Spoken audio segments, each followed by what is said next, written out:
Greetings, adventurers, and welcome to GrowedUpGeek Gaming, your home for narrative and roleplay focused tabletop role-playing game actual live plays. It is Wednesday. We are back after a little bit of a break with our high-level limited campaign, Dynasty of Dragons. Episode 29 tonight, so we're really getting up there and getting towards the end of this campaign, and we're so excited for everybody to see it and for potentially everybody to make it through. We'll do quick intros, a recap, a little bit of channel news, and then we will jump right in tonight. I'll start. I'm Manny at GrowedUpGeek on your social media, Twitter, Twitch, Instagram, and YouTube. If you like what we do here, give us a like, follow, subscribe, high five, fist bump, consent given, pat on the butt. We are live here Wednesday and Friday nights with Dynasty of Dragon and Legacy of Blood, our Drow campaign. And then coming very soon on January 17th, we will premiere our new flagship long-term campaign on Tuesday nights with a new system, and I will actually get to be a player. Great GM, Steven, as we're going to run Pathfinder 2nd Edition Bloodlords campaign. We're very excited about that. We'll have promos and a bunch of stuff up for that very soon. And then after that, we will move this campaign to a heist campaign starting sometime around springtime next year as well. And then as well, we have one last little surprise for campaign on Friday nights. I'll be revealing that very soon. We're very excited. We got a lot of contributing people on that, and I can't wait to talk about that some more. So that is it for me. I believe probably it's enough for me anyway. All right, let us meet our amazing cast who are both great role players and exceptionally patient people to hang in there through all of our ups and downs with scheduling. And I thank them and am grateful for them every week when we play. Every week I'm grateful for them. We don't play every week, obviously. All right, let us meet everybody. Eric, tell us about Gib. You've been on this ride for a little bit now. You've seen it. Everything is not just kind of in the abstract. You've seen actual dragons. They are quite terrifying. They are. So certainly. You've got a little bit of a kind of crisis of faith, or at least some kind of desecration of your faith in town. You're plodding through the jungles. It's hot. It's miserable. You are a sweaty, itchy mess. Very cranky werebear. Yeah. Yeah. Tell us about Gib and how he's doing trekking through the jungles of Chult. Yeah. Well, the gloves are off, metaphorically, for Gib. Seeing the desecration of the holiest Temple of Selune really kind of drove it home for him in a way that hasn't throughout this adventure of his. So, he's struggling a little bit maybe now with his creed, right? How far does he go to right the wrongs that have occurred? We don't know yet, so we'll find out. We will find out. We're going to put some things to the test here in a little bit. All right, fabulous. Great to see you after a while. All right, Raz, tell us about Daemion. For somebody who used to be a Vengeance Paladin and is now in a Dragon Slaying Paladin, you do seem to want to broker peace and not kill native green-skinned folk in their lands. Tell us about Daemion, and where do you think all of this is going with these Gith? I mean, yeah, he's not, strictly speaking, a Vengeance Paladin anymore, but the mindset hasn't changed much.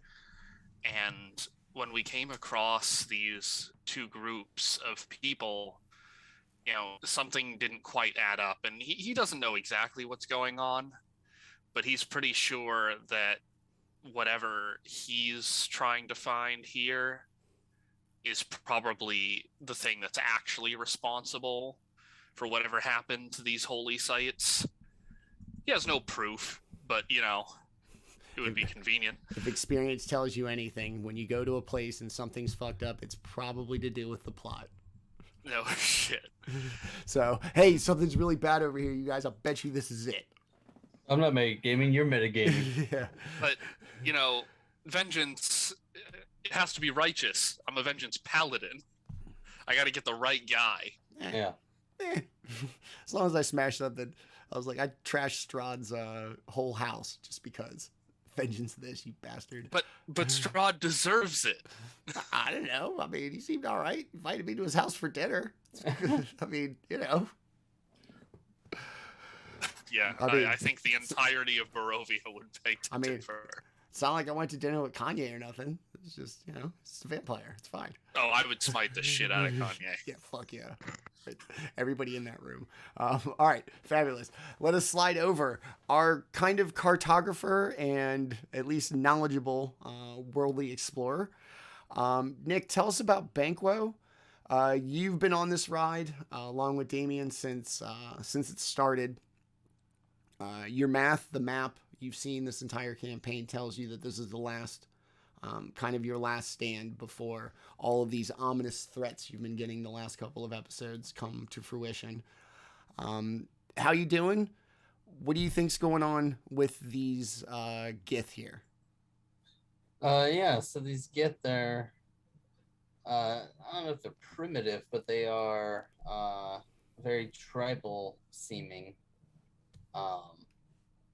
And he's wondering if whatever is in their ruins just happens to coincide with what we're looking for, our old things. You know, is their site somehow relevant? In that same vein that Rez and Daemion are thinking that, yeah, if something is running rampant around here, it's probably either the dragon or something involved with the dragon. And so yeah, he feels like we're onto some sort of lead. Okay.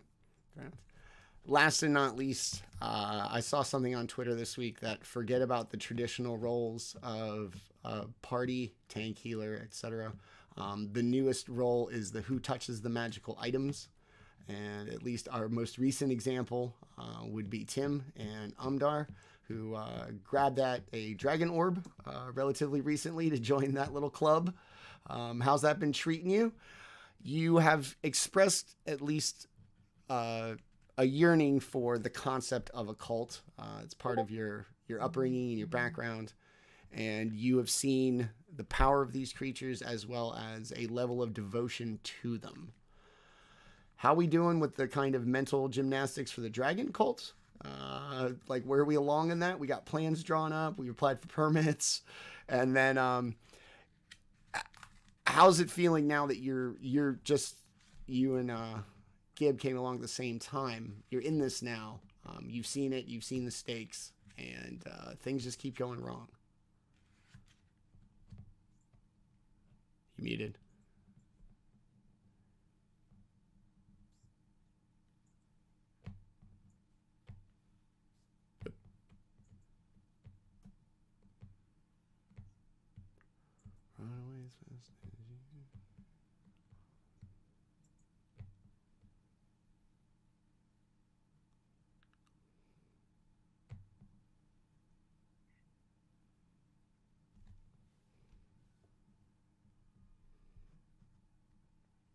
Can anybody hear anything? No. No. Okay. Among a few words.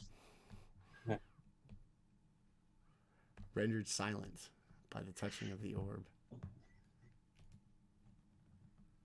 worked earlier. All right. So, dead air. What's up? And poorly framed shots. So, well done there, everybody. Be sure to edit this out later.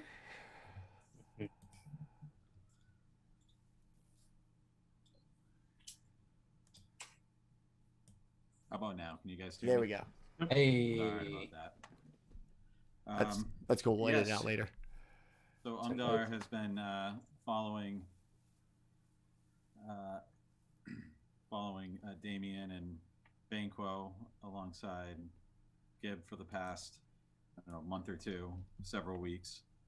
And at this point, she's a one-person dragon cult, to say the least. Hoping to bank some knowledge that she can double back on when she has the opportunity to gain a following. But so far, it seems that as if Destiny is pulling her along to have these encounters and be part of this adventure, almost as if her destiny ultimately is to bring the word of the dragons to the masses. On the job training before becoming an independent contractor. Fabulous. All right. So that is our amazing cast. So thankful for them every week. Last time, the party set out from the completely deserted streets of Port Nirenzanu, with the exception of the Coliseum in the center of town that was completely filled with citizens. The entire town enthralled by some mysterious invading army or force, killed the heads of the city, enslaved everybody, and disappeared into the jungle. Party set off behind them. Along the way, they encountered some native peoples of the jungles of Chult, including the Gith, who have had problems with the town as their heads are prominently displayed on spikes at the gates of Port Nirenzanu everywhere. And upon their first encounter, simply getting a kind of primal tribalistic warning about their own prowess and the dangers of trespassing, the party then came across a group of Gith holding some non-natives for captive, calling them thieves. The captives claimed that they were archaeologists. The Gith went on to inform everybody that their holy sites had been vandalized. Before things could escalate too far, the party sought an olive branch, explained to them why they were here, mentioned a few things, including the words like control and enthralled, as while telling them about the fate of Port Nirenzanu. And in doing so, the leader of this group of Gith seemed to steal his resolve, pause for a second, give mental commands to his other people. They begin turning and leaving, heading further deeper south into the jungle. Excuse me. And as they do so, they turn to look each one of you in the eye. We must hurry. They are already upon us. We must protect it at all costs. And they all turn to head in a southerly direction off into the jungle. We'll start with actually Daemion, since you had something at the end of the last episode. So as they turn to head into the jungle, seemingly no longer concerned with anything that had just transpired, your information, your news of what is happening outside of the jungles has made them completely forget about this whole thing. They are over this. Daemion, what would you like to do? Yeah, so seeing them turn to leave, he's going to call out to them to wait, and he's going to hop down off of Peduncle here for a moment. Oh wow, the grid's all over the place. He's going to hop down off Peduncle and head over to the unfortunate green-skinned individual that I believe got burned and fell. Eldritch Blast through 2 rings of fire, so yes. Yeah, it's a rough day for Buddy. Yeah. My bad. And he's going to rummage around, and he's going to pull out a small diamond, kneel over him, and cast Revivify.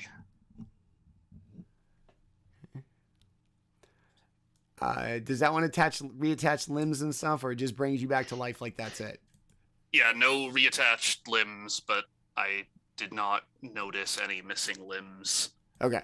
I'm in the description. So he's just pulls out some duct tape. He's fine. See, we're good. He comes back with 1 whole hit point, but he's not dead. He's just gonna give a huge gasping breath, and he still looks to be in immense pain. You can hear the kind of bones sloshing around inside. My man still looks like bacon you forgot about in the oven. But you just hear this like dry, gaspy breath like escape him. And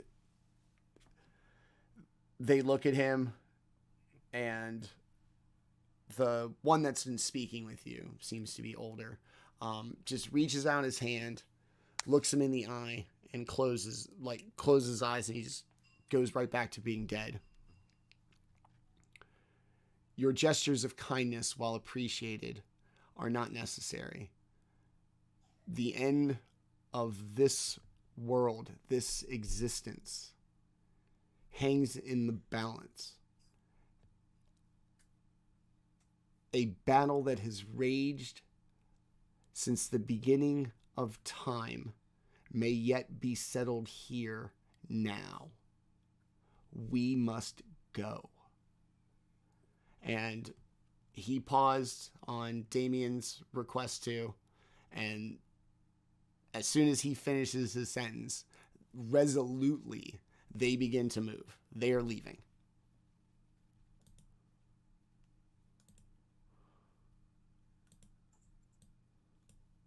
They're not taking the anthropologist party with them? Nope. Why would they do that? Well, they initially blamed them for shit, so I figured. Yeah, we had a whole conversation about that. Yeah, they got bigger. They got bigger fish.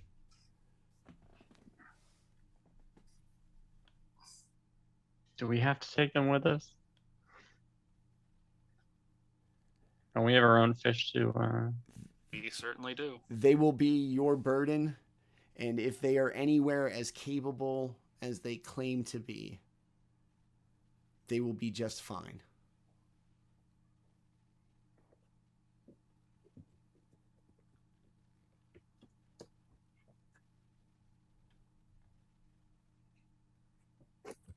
Or if you wish, you may stay with them, but we must leave.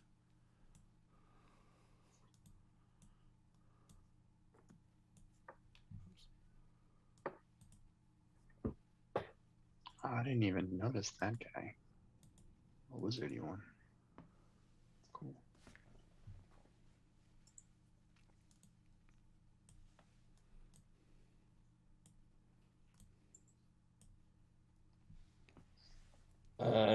Guess we keep moving in the direction of the disturbance. You want to follow? Yeah, I don't know. I got totally taken aback by, using my resources to bring back the one guy that we actually killed, and they're just like, oh no, it's okay, you can kill him, we don't give a shit. And they left after killing him again for some reason. Like, I don't understand that interaction at all. Can I get my diamond back? No shit.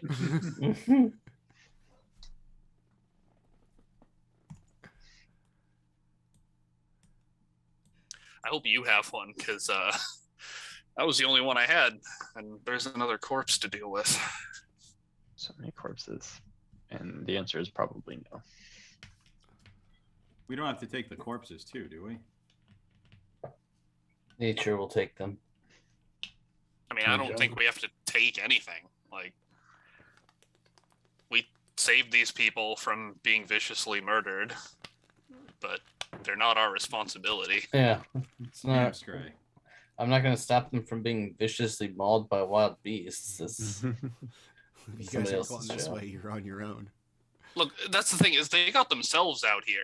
Like, Yeah, they ran into some intelligent beings with a beef, but yeah. We got them out of that mess.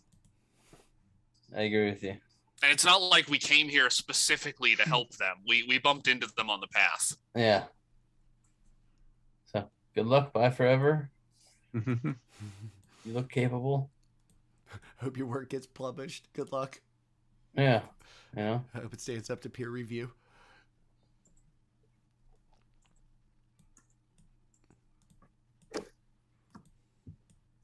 Well, what direction are we going to go in from here then? Do we want to stalk those strange creatures back to wherever they were going, or I think do so. our archaeologist friends have any idea where our point of interest might lie?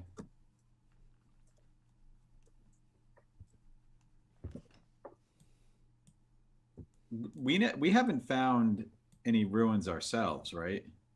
No. Not here. Let's ask them. So Right. Gib turns to the archaeology party and goes, yeah. That was kind of a scary moment there. Where we're out here exploring ourselves. Can you give us a little orientation? Tell us what's around here, points of interest, you know? They're gonna look at the other. Wait, where are we? There's Camp Vengeance, which is an outpost of the Port Niranzanu, kind of militia.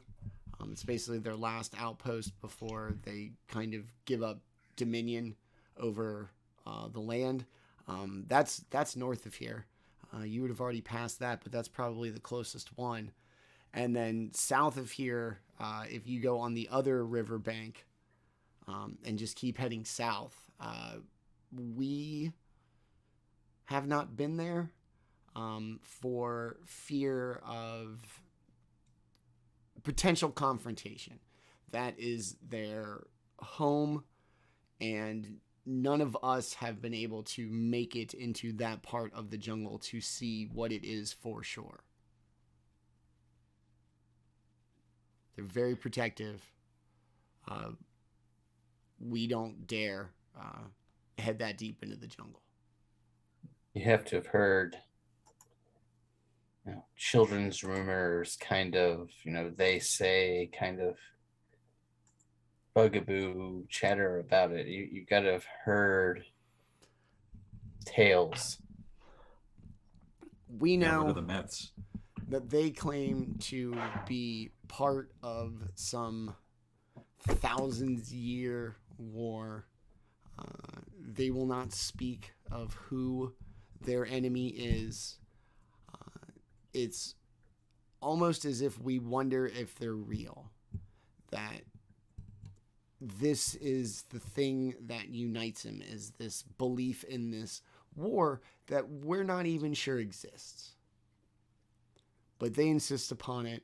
We have seen nothing in the way of large-scale battles. Just an insular people who perpetuate this story amongst themselves. So these folks have been out here for a while, right? You all been out here for a while. They kind of look around 3-4 months. And where are you heading next? We're heading home to Port Niranzanu. Oh. Yeah, so you might want to be careful. We just came from Port Verenzano, and it is, shall we say, not a safe place to be right now. It's always been a little rough. We know that. It's a port city. But yeah, we'll be fine. The Explorers League there they'll take care of us. They put us up. They're a pretty big deal in town. They're not there anymore. Sure, they won't mind you squatting, but yeah. Do any of you have friends or family in Port Verenzano? Oh no, we're academics from far off. We don't live here. We just study here. There's that at least. Yeah, that's a relief. Yeah, so Port Verenzano is almost entirely abandoned. There's a midden heap full of corpses, and then the rest of the population is enthralled. So I really recommend that you avoid it if all possible. Enthralled. You one of you mentioned that before. What does it mean? You mean enthralled? Like how do you take over an entire city? That's a great question, and that's why we're down here. Trying to figure out who or what has the power to do that. So, yeah, this mystery war that these fellers here are fighting might have some credence to it. She's gonna like pause for a second and kind of look.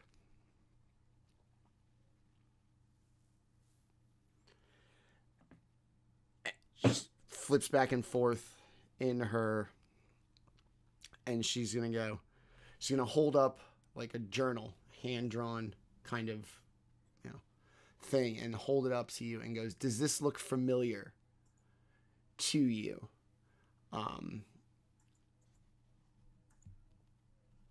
You're going to recognize it as the same outline of the metal from the roof of the Temple of Selune, as well as you mean like the metal as in like the window, like the ceiling? Yes, the constellations that were made up Right. by the framework of the dome before all the glass got smashed in. And Yeah. then anybody else who's nearby to Gib is going to see that a lot of it looks like the map of the night sky, with some of the brighter stars accented, but just drawn out like you would a constellation. And then you're going to see at the end of one of them, like an erased mark, like they tried to change the map of the sky. Mm-hmm. Does this look familiar to you? Yes. It is. That can be found on the temple ceiling. And then Gib points to the corner where it's erased. What's going on here? I don't recognize this. This can't be right, but it's almost as if this star has moved. And we almost draw this from memory. Everybody who grows up here knows the night sky, knows these points. Mm-hmm. Now, Gib, having being a cleric of Selune and been around the block for a number of years, would he know kind of off the bat what the what star where it should be, or what if there's like a local name for this star, or the familiar outline of this kind of star map, just like you see, what the Big Dipper looks like, Orion and all those. So when one of them, maybe it goes from like an inward angle to like an outward angle, but just this familiar thing, just one of them has moved so distinctly that it is not the thing that you grew up. It's not a matter of perspective. Oh, they drew this one a little further away than this. It is different. Mm-hmm.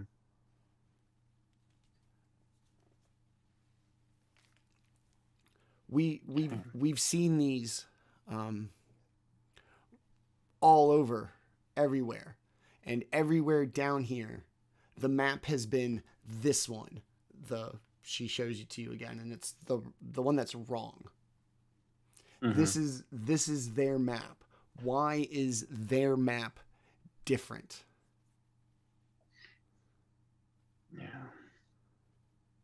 So it's not nighttime now, right? No. Okay. So this device that they're using as a map, does it belong? Where did you get that? Where it's just a drawing. Like think of it's a drawing. Think of a journal like Last Crusade. Okay.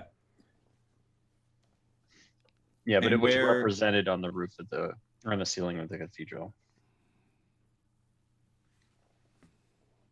The normal map. Yeah. Yes, the one that you all would know, if not in its entirety, at least. The same way I don't know shit about astronomy, but I know like one or two constellations. I could find them. Yeah. Do we know where this where this journal was made, where the observation of the sky was taken when this was done? I'll just ask her. Yeah. She's like, this isn't an observation. We drew it the first time we encountered it from memory everybody knows this, and it wasn't until we saw 3 or 4 dig sites where we realized that every single one of these was this version. Okay. Wait, what So- was it you found what in a dig site? Was it a so you're not looking up at the sky and seeing that the star has moved? No, Okay. they've taken this from like this, any inscription, any kind of thing from a anthropological dig. Oh, okay. This is just Got a you. All right. common thing that they've seen in Like their... at a children's nursery on the ceiling, the parents drew the night sky and they put Orion's belt, but one of the stars is off, kind of, or Orion, Yeah, the belt or all fucked up, or if something. if it shows a different map from a dig site, Yeah. presumably something's moved or repositioned. Yeah. Now I get. I In thought the it was past, like yeah. taken from like we found this piece of paper that somebody drew of it, but it's from like any records that they find in the site. So we just need to go to the dig site. So how old are these dig sites Oh, where you find these? we put them back. We don't want to disturb anything, so we dig for like 3-4 days, and then we put everything back. So you have Yes. no estimate of, so what are they finding these on like clay tablets and things, or on pottery, Monoliths. monoliths? Do I you don't, have I don't any know if a idea monolith automatically implies size, but not very big. Not Yeah, not no. Rome, but Do you have any idea how old these inscriptions are that you found? the best we can do is they date back about 1700 years. Okay. So some star in the night sky has moved within the last 16 or 1700 years. We think a lot more recently than that. Mhm.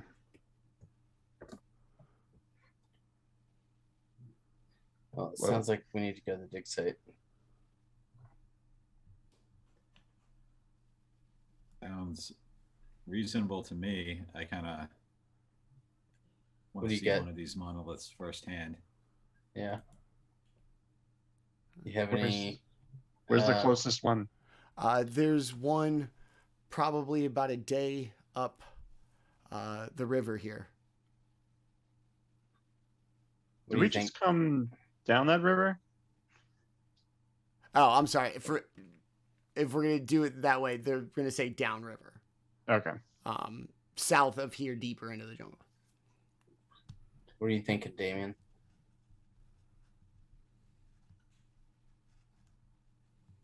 Muted.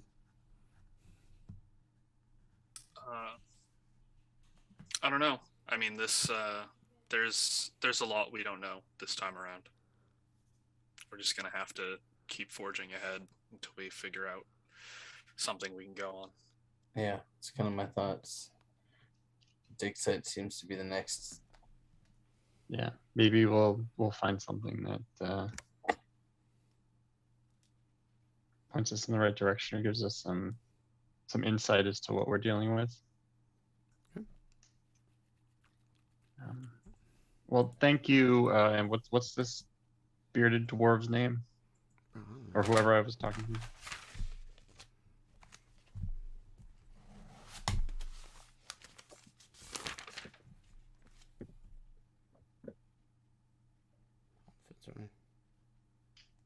Dr. Jones.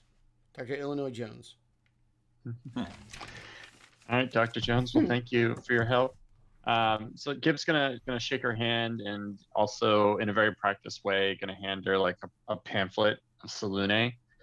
And he's gonna, please avoid Port Verenzano, but if you do decide to go there, this may give you some solace, and just he was on mission years ago, right? So he's very practiced at door knocking and proselytizing. Hello. All right. Yes, just be careful. You've said and we've seen it. They're very territorial, and it's not a dig site per se. It's one of their holy sites, but I know it's there. Mhm. Right.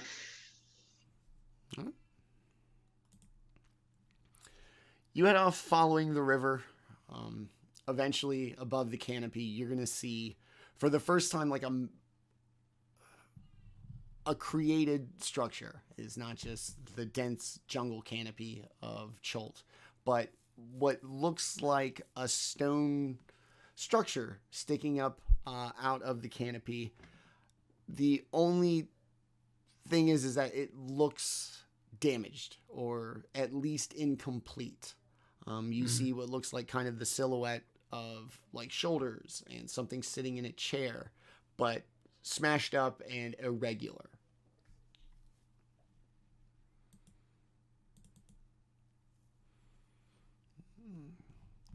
Good to put you guys on here.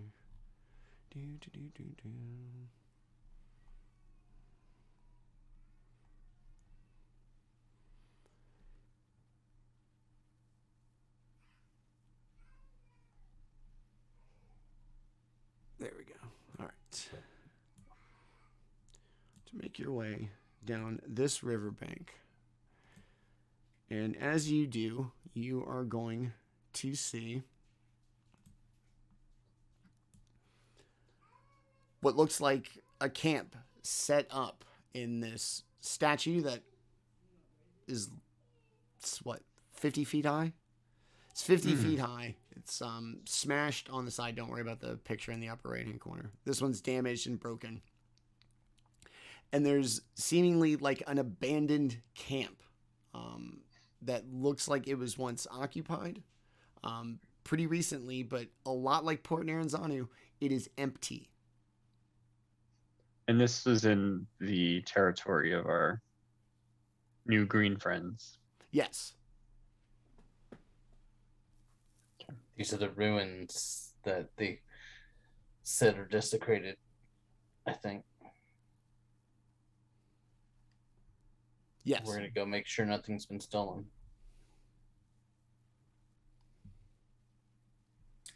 How would we good. know? Yeah. Well, if we take everything, we can let them know that something's been stolen. We had a full inventory of everything we took. If there's anything more than this, somebody robbed you. You're welcome. Yeah. We're out. Good luck finding them. That's exactly it.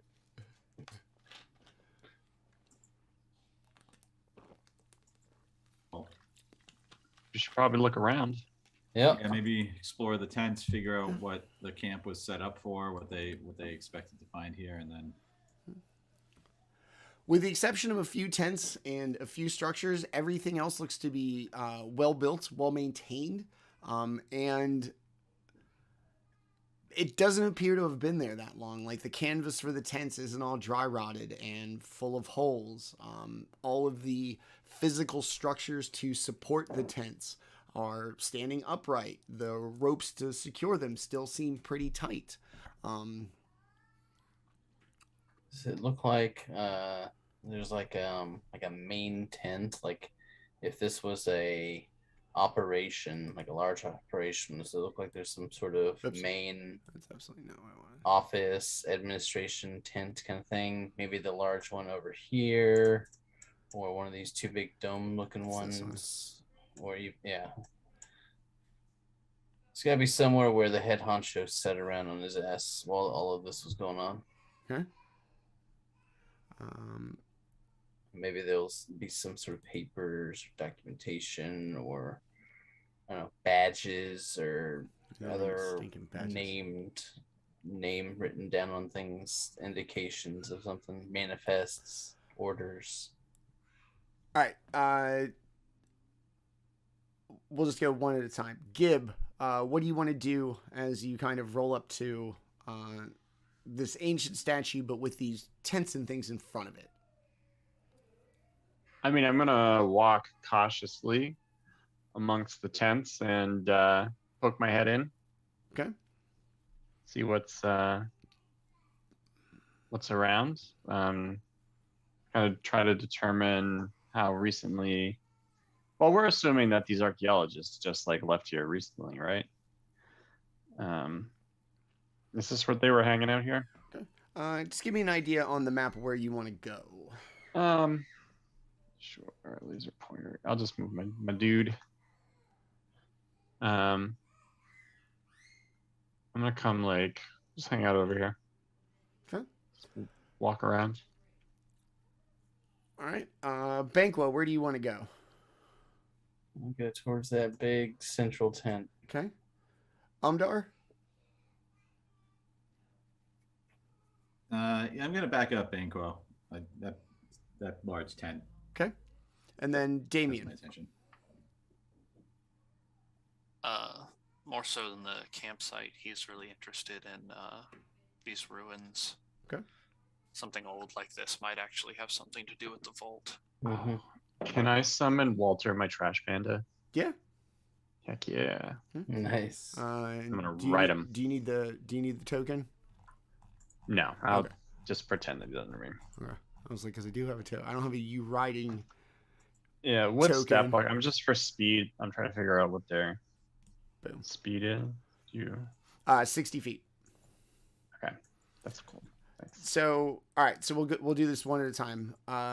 You're gonna summon Walter and just kind of go for like a little You're trash gonna go for a panda stroll, yeah? mounted stroll. Mm-hmm. As he's summoned, it is a creature beholden to you. It exists to serve you. You are its primary focus when it is summoned to this plane of existence.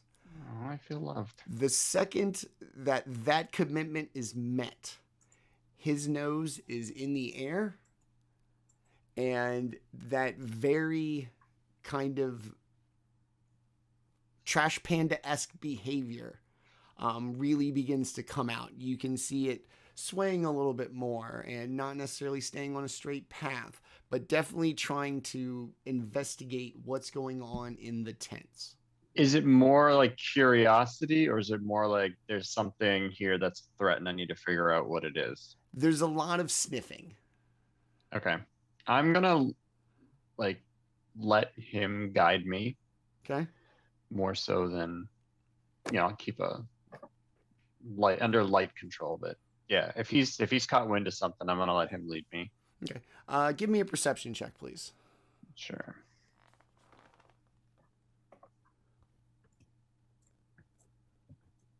Oh man. 6.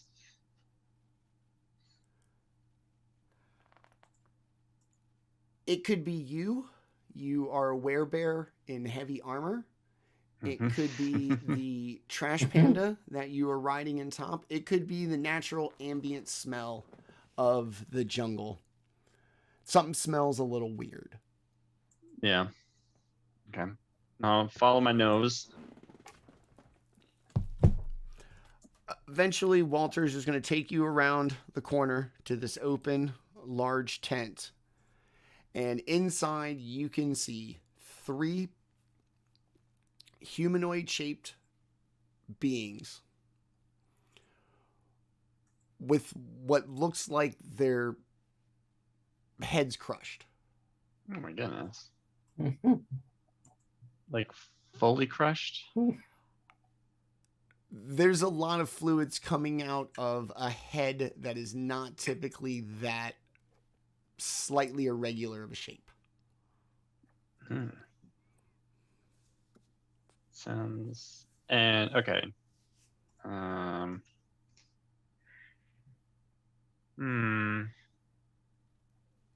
on, I'm just thinking about something here. Okay.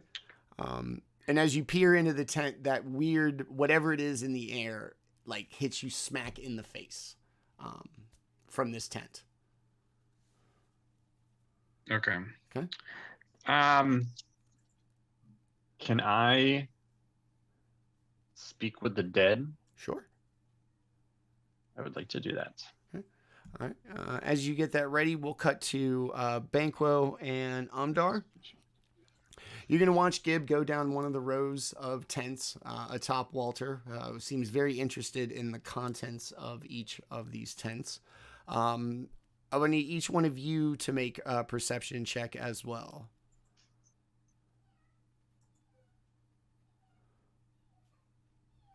23. Okay. 13. Banquo, it absolutely smells like dead bodies up in here. And with the heat of the jungle, it's made it kind of that much worse. But it smells like dead bodies. The deeper you get into this camp. And the second you kind of realize what that smell is, you maybe put the pieces together that that's what Walter smelled as well. And that was what kind of was making him go a little nuts. I'll just kind of almost like I'm using, or like I'm talking as an inspector to, Watson or something, like listing out all the clues. I say I'll just kind of message out to Daemion and Gibb, just in case they didn't already catch that whiff. And say, there's some sort of dead things here, and I'll look at Umdar and kind of walk into the tent. Inside, you will see 4 humanoids dressed very similarly in kind of nice leather armor. Well crafted, not necessarily like aesthetically nice, but like well crafted. All of them lying face down in pools of blood with what appears to be all of their heads crushed.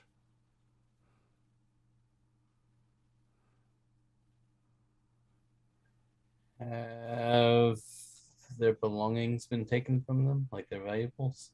It doesn't look like it. I alleviate that problem. Okay. And I look to see if, so they're nicely crafted armor. Do they look like they almost like uniform armor? Yes. Or okay. Markings, any kind of sigil that I would recognize? It's gonna look like a lot of the kind of things you saw while in the city. Kind of the door to the palace. Okay, so it's definitely some sort of official thing. Do they have weapons? Yes, all of them still in their sheaths on their hip. Short swords. It just looks like their heads are crushed. Is there anybody else in the tent? Just the 4. And you are going to find collectively on their bodies 40 gold pieces.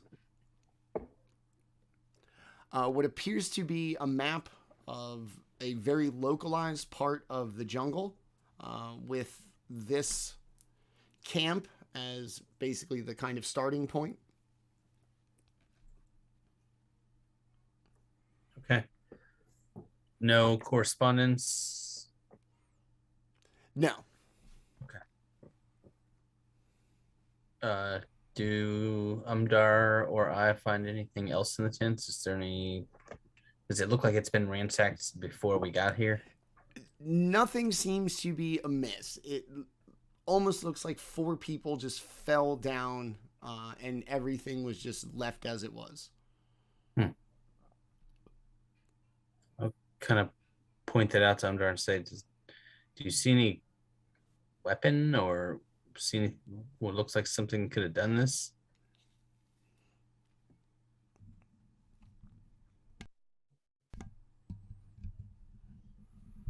Outside, no footprints, no anything. Just bodies in here, heads crushed. Okay. I'll point to the map to Umdar and point to the gold, and I'll say we'll split this later, but it looks like this map leads from here to somewhere else. Let's go see what Daemion and Gibb found. Okay. We'll cut to Daemion. Daemion, you are, cruising a little bit off the ground on Peduncle because flying is for chumps, peasants?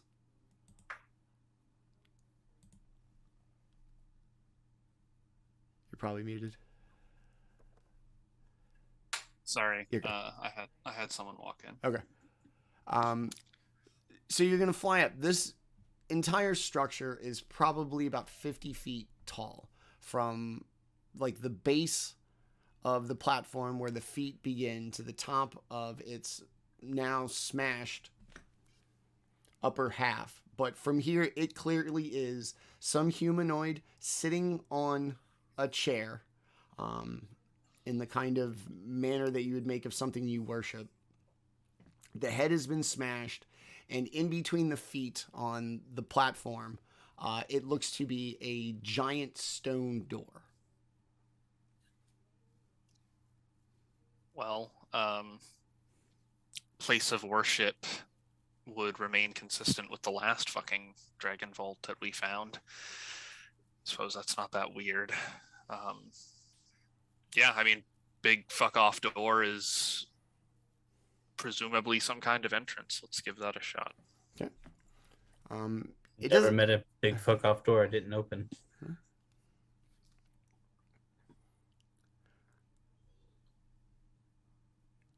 It just pushes open. You can hear like, the stone grinding against the floor, so it's not the most well manufactured or well maintained door, but it is on a hinge, and you just kind of push it, and it swings in. You notice a divot in the floor, but in the kind of way that like a tile if it was laid upside down. The same kind of geometry and everything, but the floor sinks down and then right back up before another door.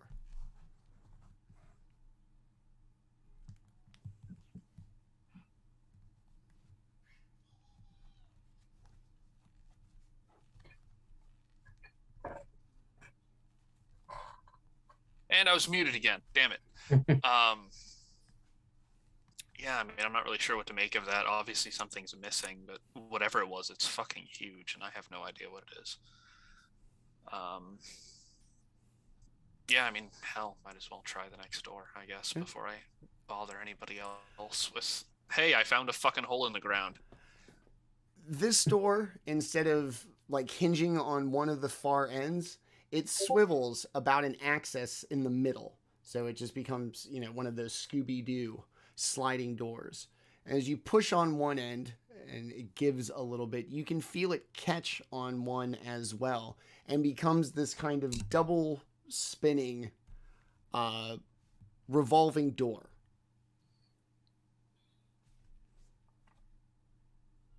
I am struggling to picture that. So, like, when one door starts to open, it hits another door Yeah. And so that then rotates the other way. yes. Is it just like a straight, like two-sided door, or is it like a cross shape? No, it's just two-sided doors that when they spin, they just kind of...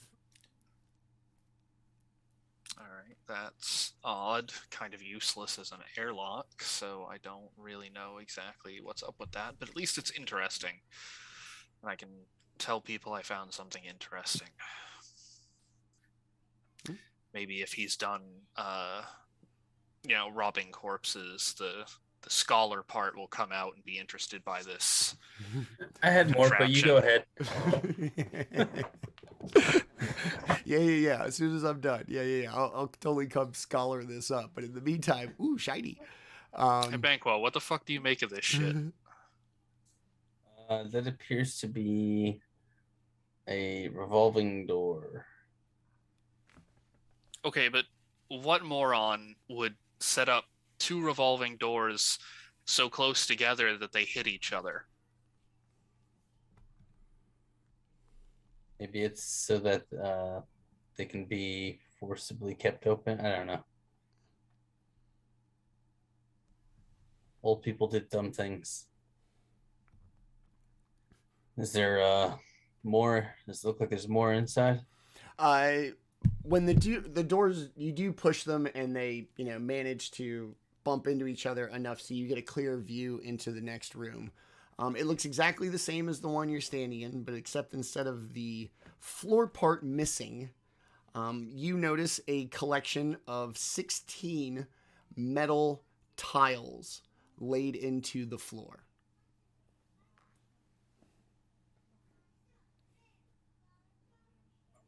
let's wait for Gib. See what he found. I found this map. Okay. Does the map look like it goes from here into the jungle, deeper into the jungle, or does Yes. it look like it goes? Okay. Hmm? So it's not like an underground where the statue goes map. No, it is a much more geographic than like a structural. Got it. Okay. Well, All right. I'll hold up the map and I'll say I found this other lead. Me and Umdar found it in what looks like the administrative tent. Let's cut back to Gib. Gib, you and Walter, you come across this tent. There are bodies with smashed heads. Mhm. As best you can tell, they're all face down. Do you have one in particular you want to? I'm gonna find the one that has the least damage to the head and the most working jaw. Okay. And cast Animate Dead. Speak with dead or animate dead? Sorry, no, Speak with Dead. Okay. not Animate I was gonna say, I was like, wow, this thing's gonna take a weird turn. But okay, I'm with Yeah, it. Speak with Dead. I've got my trash panda and my undead smashed head victim, so we're killing it. Yeah, you know. All right, so give me the rules to that one. Sure. You get to ask it some questions. It basically must still have a mouth and can't be undead. I can ask it up to 5 questions. The corpse only knows what it knew in life. Answers are usually brief, repetitive, cryptic. Cool. And the Done. corpses and yeah, Good. great. So yeah, this spell is like a little bit on the edge of what's acceptable to Salune. So Gib is kind of like looking around a little bit, being like, I probably shouldn't know how to do this. Salune watching. And yeah, he Okay. casts Animate Dead. Or oh Jesus, speak with Dead. All right. It's going to.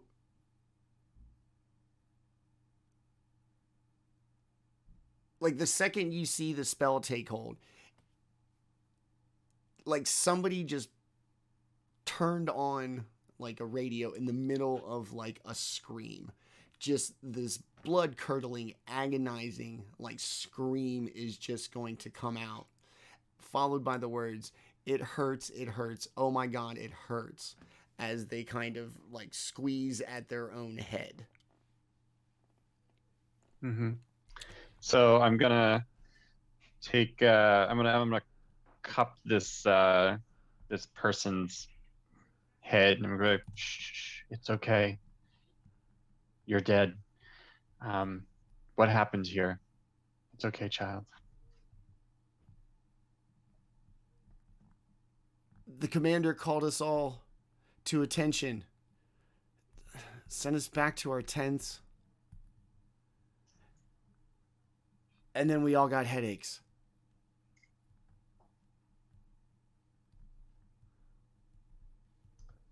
Is that the last you remember?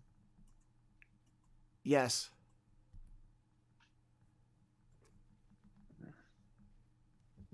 Do you remember seeing anybody or anything in camp that shouldn't have been there?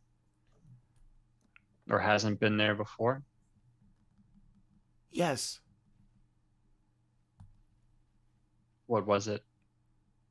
It was. Wait. What was it? The commander had somebody with him. I can't. It's like somebody just erased it out of my head.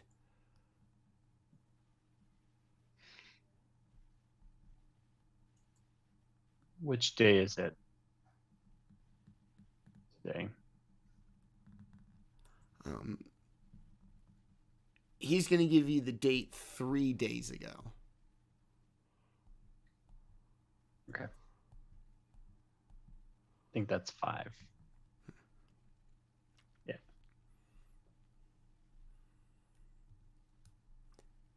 Once he doesn't, you don't have his attention. You don't have his attention anymore. satisfied with the 5.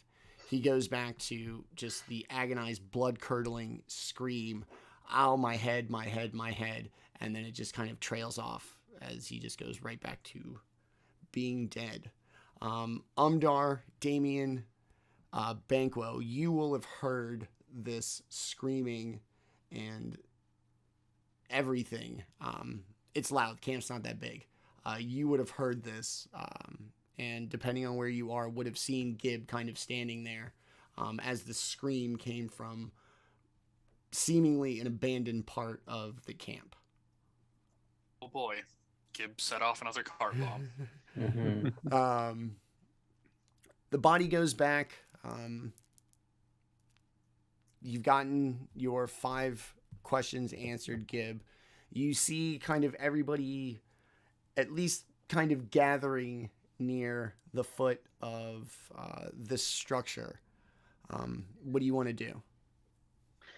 I'm gonna walk over there and then have Walter in tow. Okay. And come up to the group and just explain. So there were 3 corpses in that tent. I spoke with one, and 3 days ago, was it he or she? The body? Yeah. He. 3 days ago, he saw somebody with the commander, couldn't identify him. Next thing he knew, the man had a horrible headache and then died.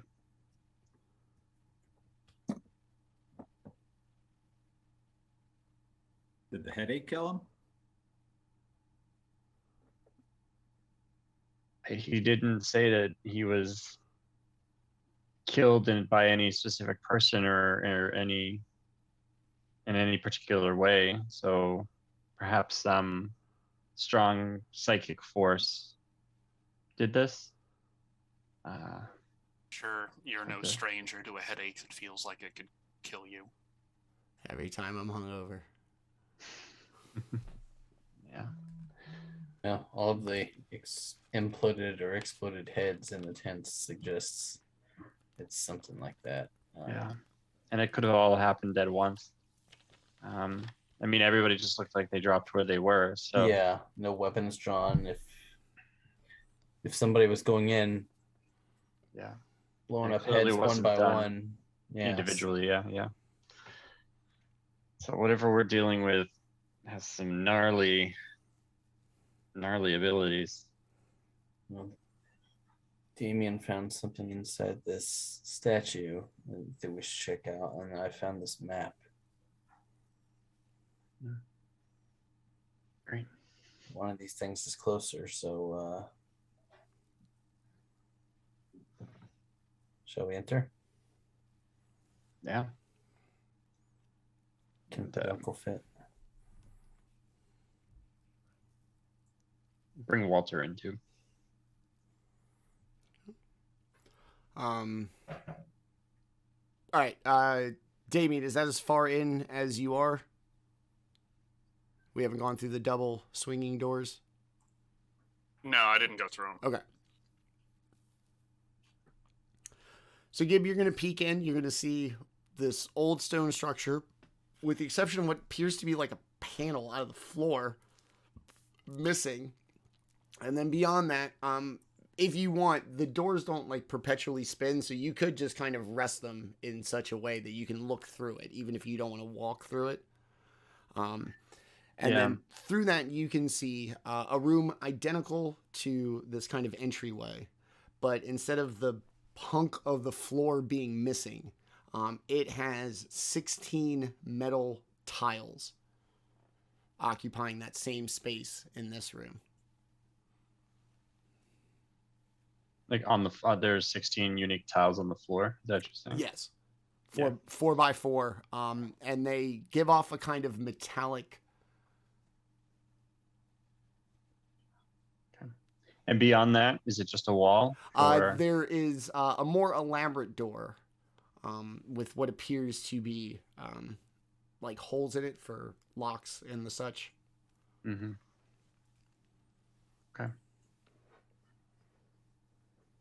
Well, that's strange.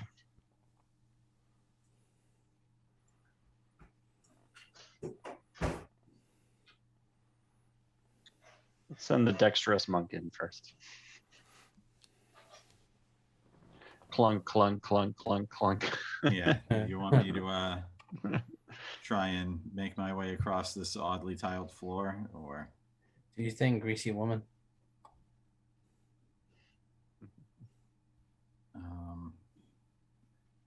I mean, you all say that like Banquo couldn't just walk through the air. Right. right, Yeah. or How tall is how like from floor to ceiling? This passageway. About 6 or 7 feet. Okay. practically leap across. Yeah, I'll just walk across in the air. Okay. Go ahead and move the token. Alright.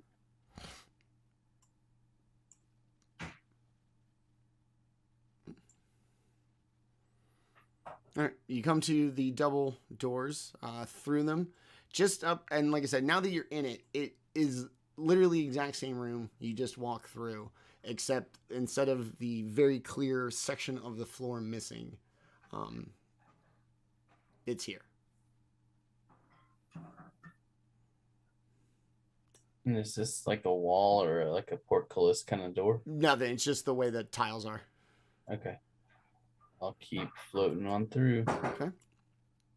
You float your way to the other side, and it looks as if there are holes in the door about like yay big. I don't know, 6-7 inches circular. Okay. Like 3 of them on the door. This enormous stone door. Do they look like?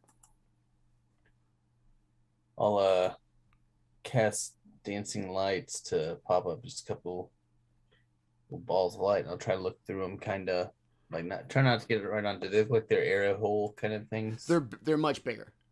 Okay. They're Cannon like- holes. And all you're gonna see on the so what, you want to shine it in and look to see what's in the glory hole, you weirdo? Do you not? Nothing. It's just this is the Is there second. glory in This is there? like the second or third time we've had glory hole references on this show.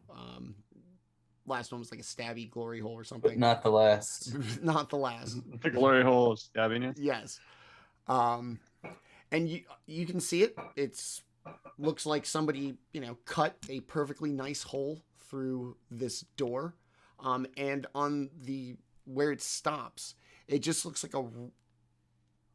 like somebody took something perfectly spherical, jammed it either in the hole from your end or from the other end. But it's just like a perfectly fitted sphere, and the round edge about like arms deep inside. I'll kind of call back what I saw, and I'll pull up a mage hand to see if I can nudge it. I doubt it. It's probably tightly in there. Yeah, Banquo's going to cast Reach Around and fondle a ball. You know it. Go have As- some pride in what you do. As your mage hand like reaches out, Gentlemen. like just goes down the dory hole, and you want to touch it, Just touch it. the whatever's on the end. Just touch the ball. Okay. And as it touches caresses the ball at the end of the glory hole, it's going to disappear. Not in the same way as if you dismissed You get it. cold in here? But like disappear like it vanished.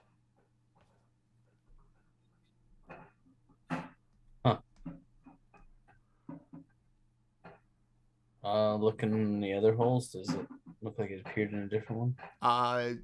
No. And if you were to shine your dancing lights in there, they would look all the same.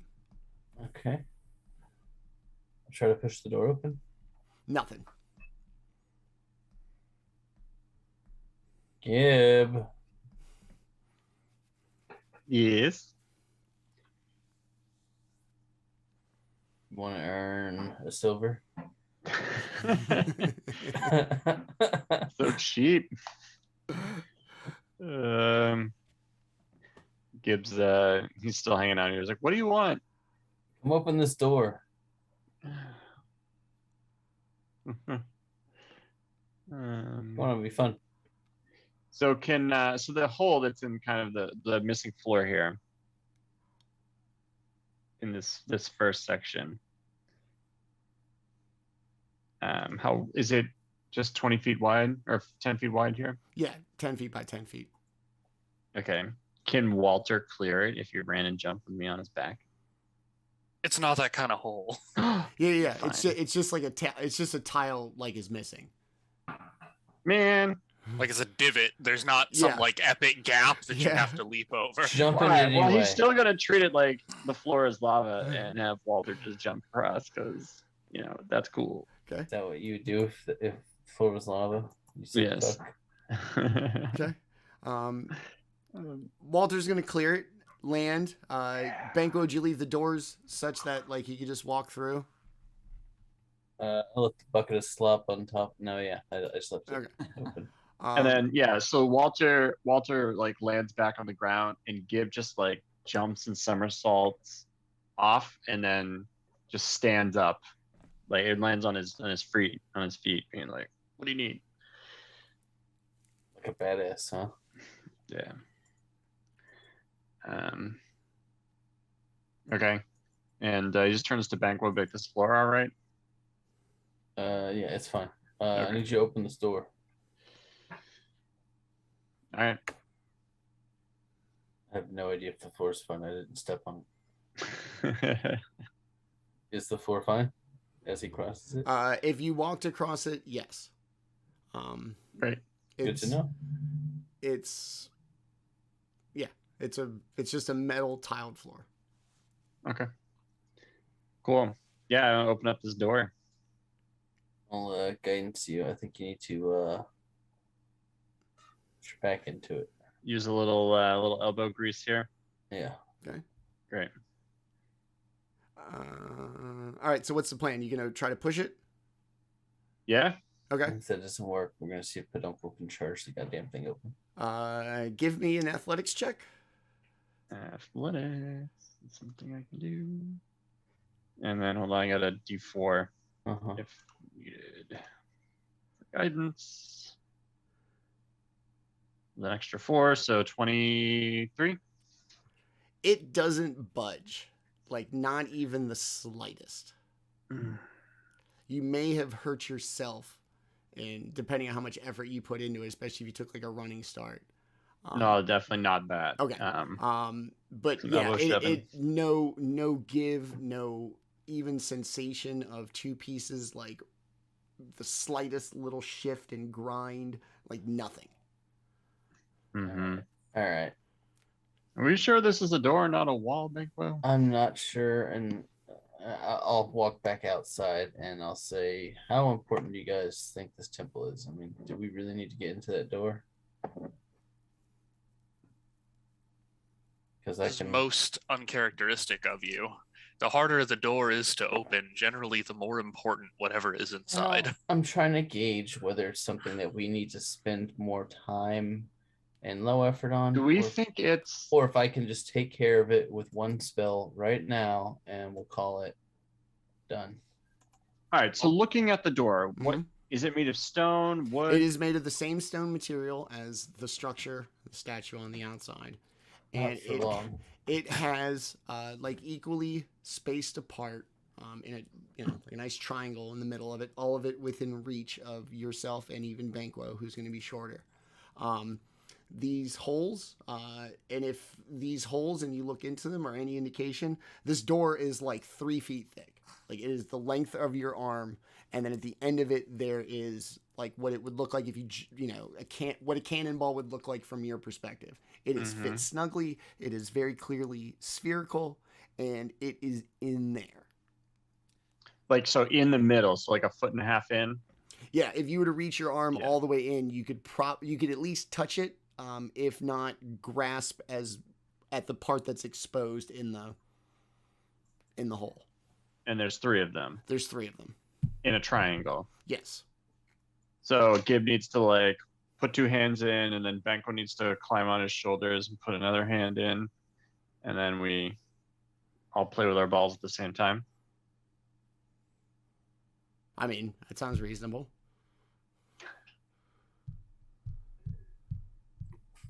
All right, we'll Honestly, try that real quick. Banquo could probably do it all by himself if he used that mage hand again. I'll help Gib do the thing that he just said. Okay. Whatever See the if that case, works. Umdar trusts you guys have more experience bundling balls than she does. So Probably. leave you to it. Give him advantage. This ain't the first time. You know what you're doing. All Double right. proficiency.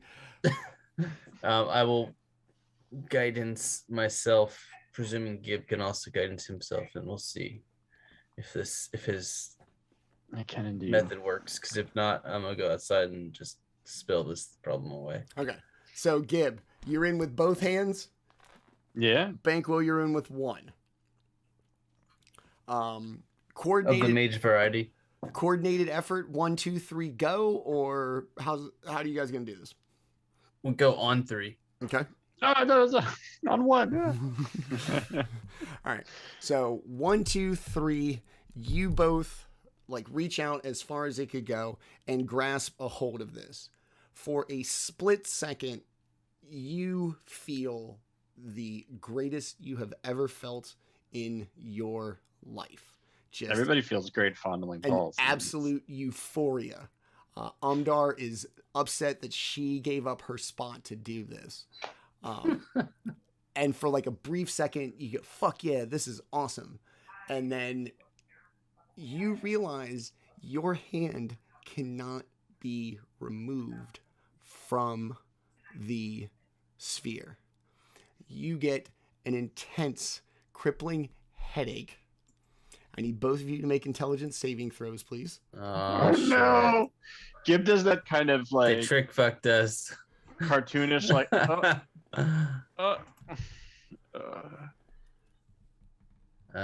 on, baby. 15. A 10. Fuck you guys, Jesus Christ. Man, Oh, he but I got, had he got guidance. us both at once. I had Yeah, with guidance?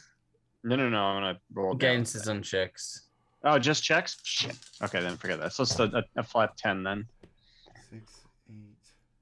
Is it blessed that gives you on saves? Yeah. Yep. And bond. And resistance. Yeah. The spell, not the Yeah. other thing. Concept. 36, 40, Oh, 50. This wouldn't be the first time Gibbs' 56. brain gets turned into Campbell's soup here. That is true. As you realize that you cannot free your hand from this, and this euphoria turns to just agonizing pain in your skull, you are going to take 56 psychic damage, and just as that pain registers, you are just going to black out. Umdar and Daemion, you are going to see this whack-ass 2-person cheerleader pyramid going on here. And suddenly, with the exception of their hands, they are going to go entirely limp. Gib on the ground, hands still in the holes, space between himself and Banquo. Banquo literally just hanging out by one arm, completely limp and unconscious. And This shit again. just as they settle in, they're gone. Both of them. Good. As long as Banquo doesn't lose bowel control while he's above me. I did that before we touched the thing. Well, Daemion, not sure where the fuck they just disappeared off to. It'll be fine without us. Yeah, I mean, rest in peace. Yeah. It's been great. I have a dragon roll to find. We'll speak very kindly of you, but good luck, y'all. See you in the next campaign. Too bad that map was in my pocket. I'm afraid we're gonna have to go after them. I mean, it seems pretty clear to me that they did something wrong. Repeating their mistake is not what I would call a great plan. He didn't Do say it was it a great anyway. plan. He said it was a plan. Do it. The only Do it, other thing do it, do that it, do it. exists in this hallway is this tile bullshit. And now we it. have the two fucking party dumbasses to solve it. It'd be like that scene in Zoolander. The files are in the computer?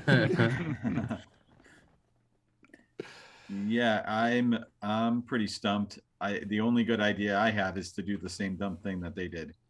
See, no, we covered this. That's not a good idea. You just saw two people do something, and what happened is they both immediately got knocked unconscious and disappeared. No part of that sounds like a good plan.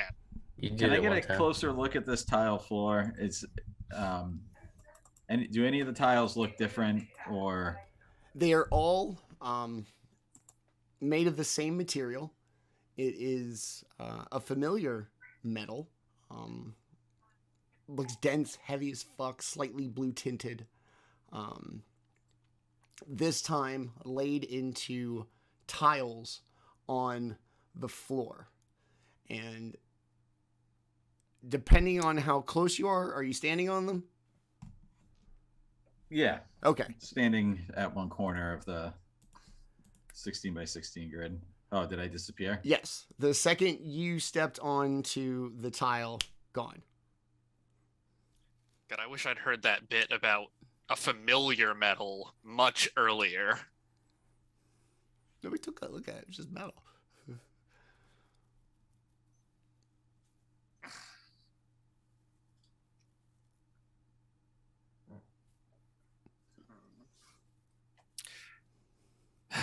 Well, to confirm my suspicions, I want to try using some cold magic on one of the tiles Uh-huh. and see how it reacts to the cold. Okay.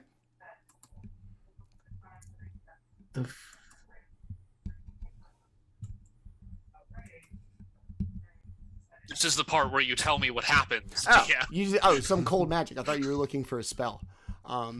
You No, hit, I mean I've got Okay. Ray of Frost. Okay, that's and fine. Whatever. Like, you're gonna blow it on the tile.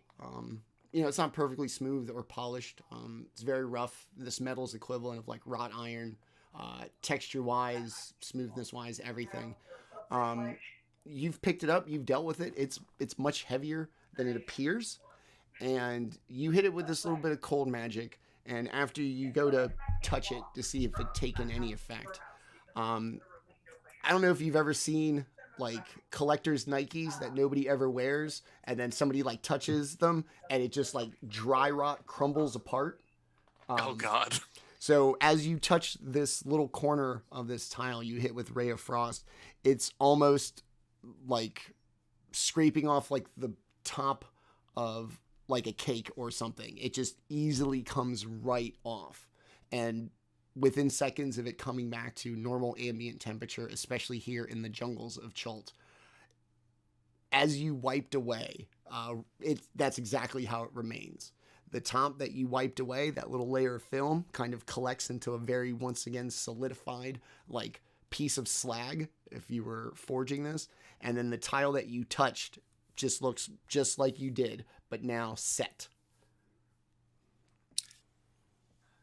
All right, so that confirms the what. God damn it, assholes had to leave me here all alone. Test another theory, I guess. I'm gonna have poor Thorn touch one of these tiles like Umdar did. Okay. You reach out, nothing, lands on it, does the little like toe touch to make sure, and then a little longer, kind of stands on it, walks around a couple, nothing.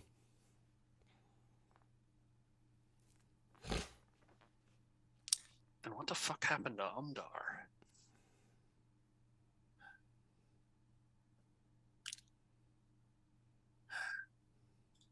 Me too, buddy.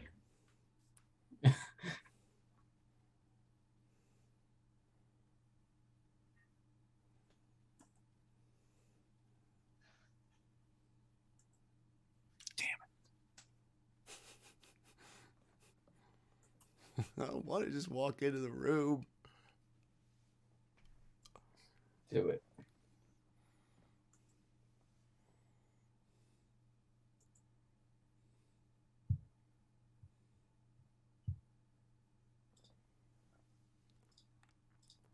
Sitting here going through like all my fucking options. Everything. There's gotta be. It's only railroading if I make you do it.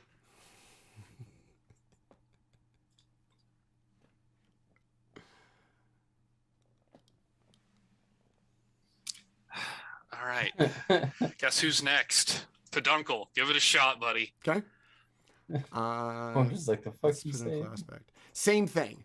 The same kind of delicate, curious touch that lingers longer and longer until eventually they can walk around, spinning around in a circle on the tile. Damn.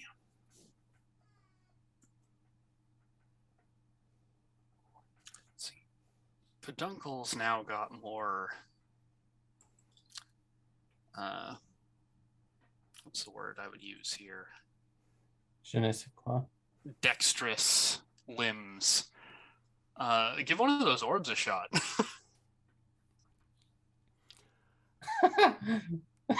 Horse is gonna be on the ground trying to get a tooth in there. Not a horse anymore.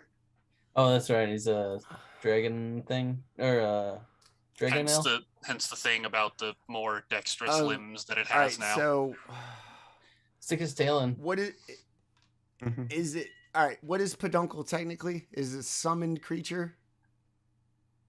Yeah, he's a fae. Okay. He has been summoned, but calling him a summoned creature got you. makes it sound like I have to concentrate or whatever, which isn't the case. It's much more about being like a living thing of the prime material plane. Then no. Okay. Living creature, yes. Prime material plane, no. Okay. So yeah, going to contort proportionally. I imagine it's not that much of a stretch. As instructed, touch them all. Brace themselves as they do so. And then nothing. And looks back at you. Gives a little shrug. Gonna look at the two of them and be like, how the hell did we end up with three people whose first gut reaction is to touch everything they find? Hey, it's been a while. I want to touch it. I want to live in the world.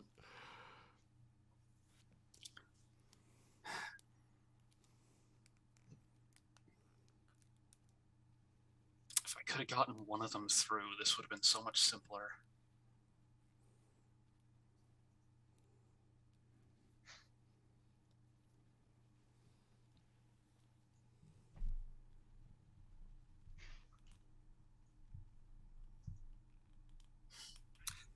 Whatever. If this sends me to where they are, at least I can kill Gib.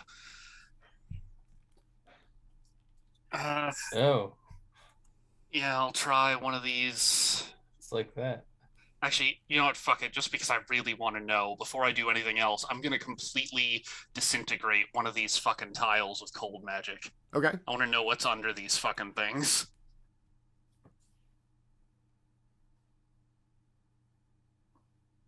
If it's just floor, at least then I'll know that. It'll be just the floor.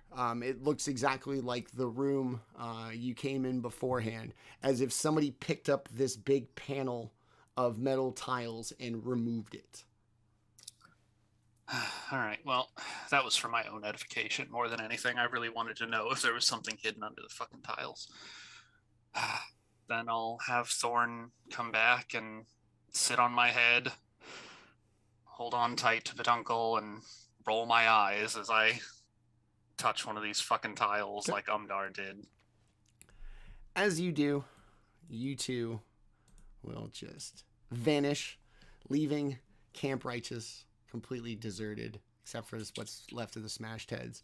And we will also take our mid-show break on that note. It is currently 8:40. We're going to take about a 10-minute break, and then we'll come right back and get into the second half of our adventure.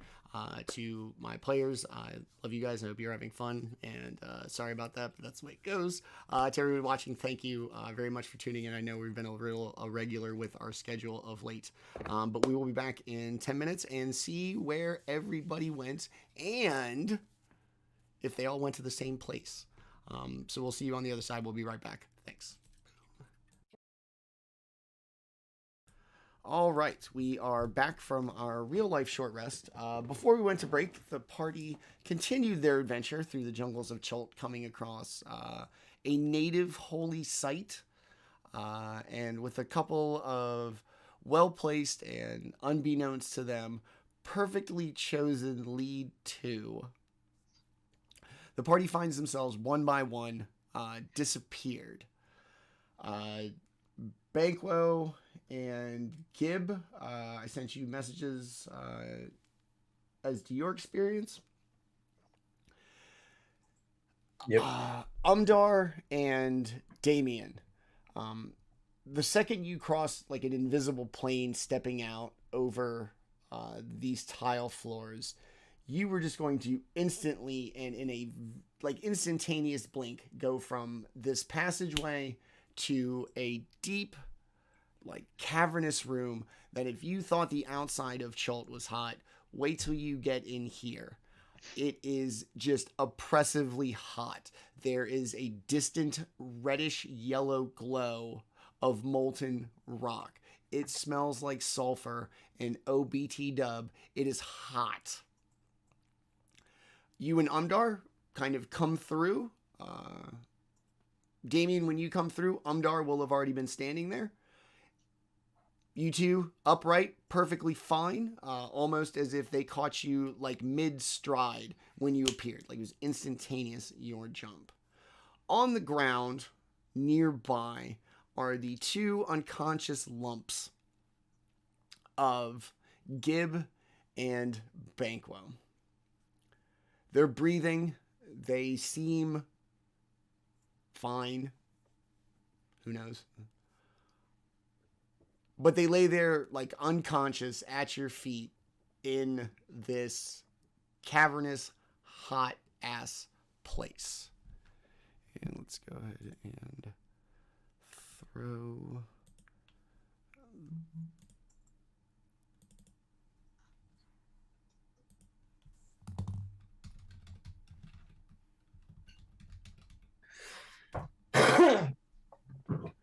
So you're going to come through here in the bottom right.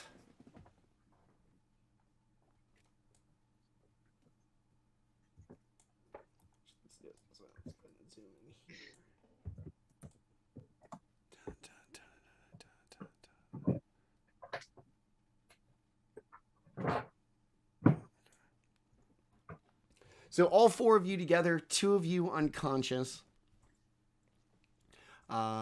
Gibb, you were the first to come through, or I'm sorry, Umdar, you would have been the first to come through.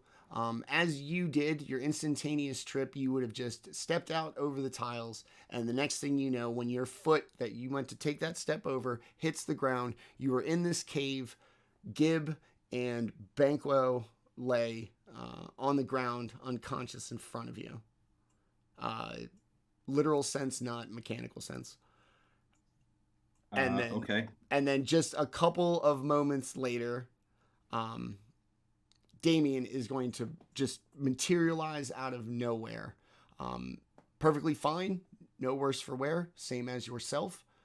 What would you like to do in the in-between time of you arriving, seeing your two friends on the ground, and then Daemion coming in a couple minutes behind you?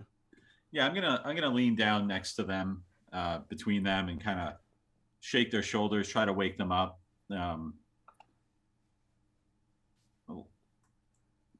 I don't really have any way to assist them other than wake up, smacking them.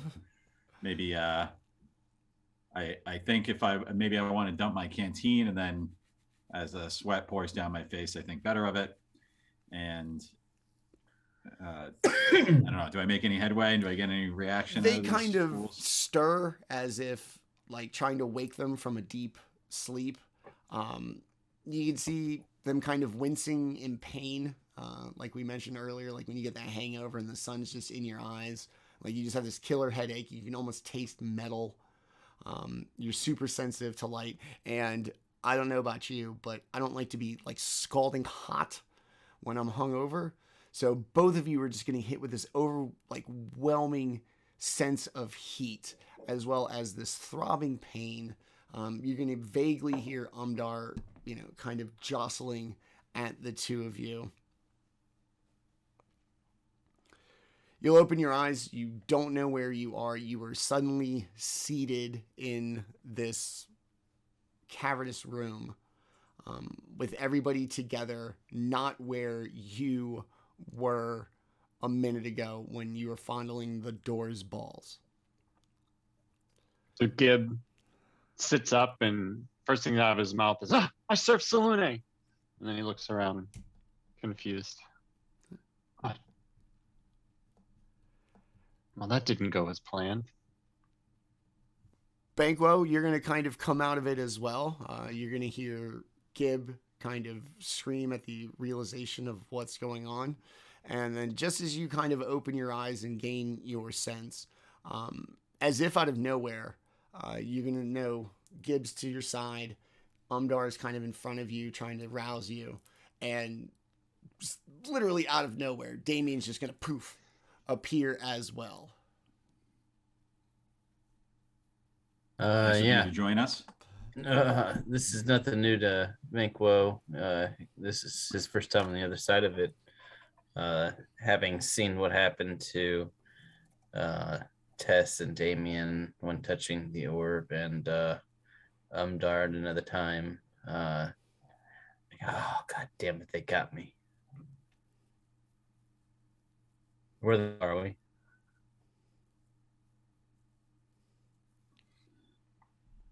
Satan's asshole, if I had to guess.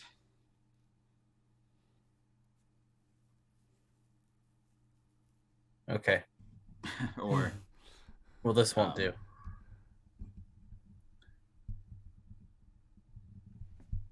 Or in some sort of cave, it seems.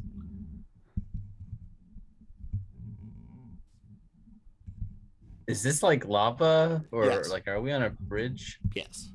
Okay, Bridge so it's over really hot troubled in here lava. and like uncomfortable, and we don't like it. So, what if instead of lava, we have grass? Okay. What do y'all think?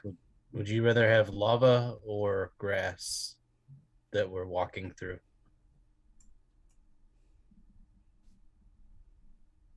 I Grass, prefer- obviously. What's that? Yeah. Yeah, I'm You gonna guys are thinking about sit this. down and cast Mirage Arcane, Okay. and I'm gonna turn this cave into a big meadow, 1 mile by 1 mile. Okay. And whatever the contents and creatures that are in it are just going to sit neatly on top of this meadow. Okay.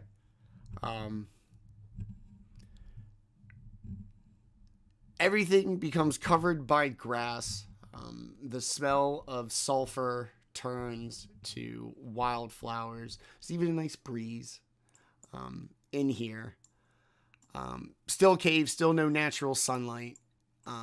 Still kind of hot. But otherwise, just a big, grassy, underground cave. Even like a butterfly like flutters by. Nice. And I'll put water stations because I can add structures where there aren't. I'll put water stations every so often. And yeah, that's about all I got. So everything transforms. The shape and the direction of the cave seem to pretty much stay put. Just the general aesthetic changes from volcanic and endgamey to first level aesthetic of like, oh, just a green cave. It's pretty. can I change the cave walls into structures that are, I don't know, like wrought iron so that we can see through everything? Like bars? Yeah, like rebarred concrete, kind of almost like instead of being a cave, it's like a jail, but we can see right through it, like a panopticon kind of situation. So we still have to go around it. Panopticon.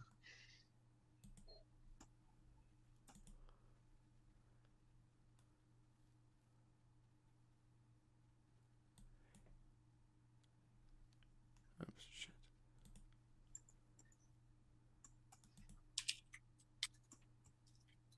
So like if this is a cave wall between here, it'll be concrete with like, yeah, just barred windows. We're going to do it by proximity, but yes. All right, that's cool. So your immediate surroundings, you're going to see through these walls what appears to be a well-dressed human fighting with a Gith. No words are being exchanged that you can hear.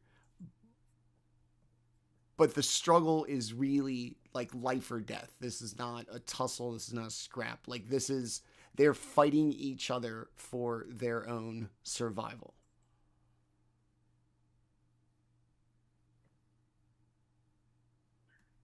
It's not really in my business per se, but no Dragon Vault. So press on. What do y'all think? I mean, it seems like there's only one way to go unless someone else has a clever idea of how to get back into that room, which I certainly don't. So I say onward, find a way out of this place. All right. Everybody gets a moving. My bardic magic has shown us the way.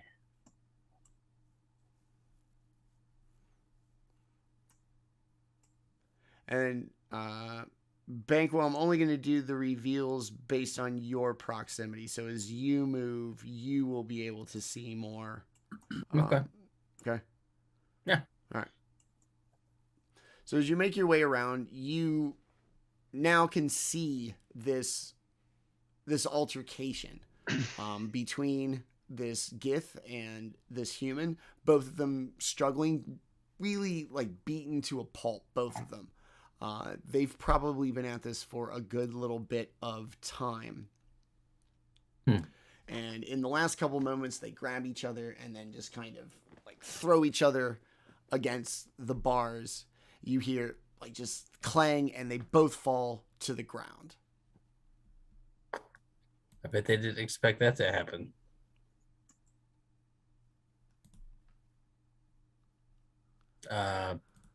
Don't speak Gith. I'll just call out uncommon.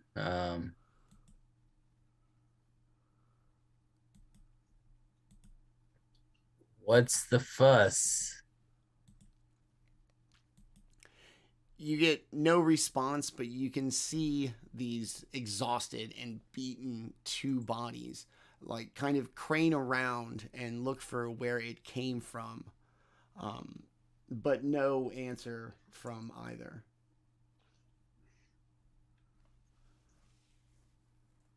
Okay. Huh.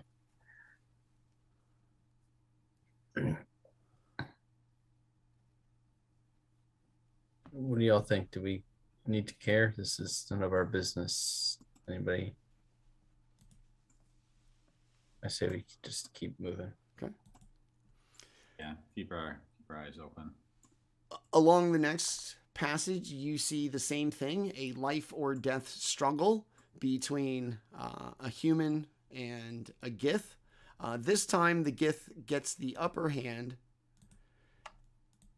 stabs the human,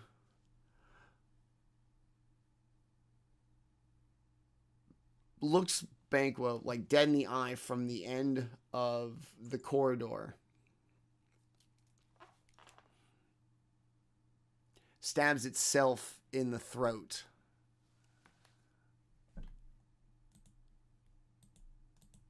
And collapses in a pile of blood.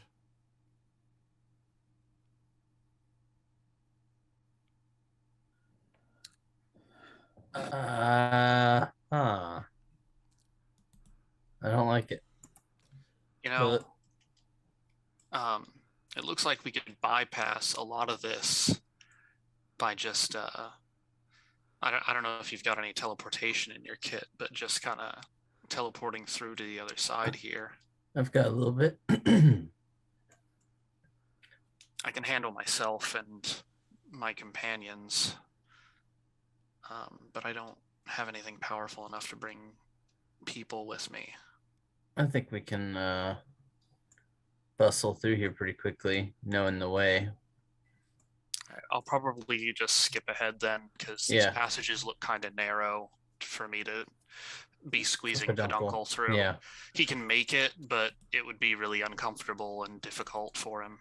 I understand. I'll message in your direction every 60 seconds in case we get caught up over here. So I'll just misty step through over to this side. Okay. And unfortunately, Misty Step is not a bard spell, so I don't have it. I've got Dimension Door, but I don't want to use a 4th level spell for it. Okay. You used a 7th level spell to make this place full of grass. Yeah, and I'm still using it. So nice. You walking barefoot, getting it between your toes. Hell yeah. touch grass. So you're going to make your way through. And as you do, a larger chamber, kind of ahead of you, becomes seen. In it, you see 4 humans staring at essentially the entrance to where you're going to come through in the cave, as well as 2 little skittering intellect devourers just kind of patrolling the floor. As well as like another life or death fight between a Gith and a human. I'll ask, as we come down this hall, I'll ask Gib and Umdar to help me stop this fight and try to point them towards those brain things. We've fought the brain things in this campaign, so Yes. They fucked Gib up good. So I'll try to point these guys fighting, and I'll say, finish your fight after we kill those things, and see if they stop. All right. So, realizing what's up ahead, Gib is going to get a little handsy with. Well, actually, he doesn't even need to get handsy. He's just going to cast Bless on himself. Banquo and Umdar. Okay. All right. Umdar, you and Banquo are going to try to physically separate them. Yeah. Okay. Yeah. Give me athletics check for each one of you. All right.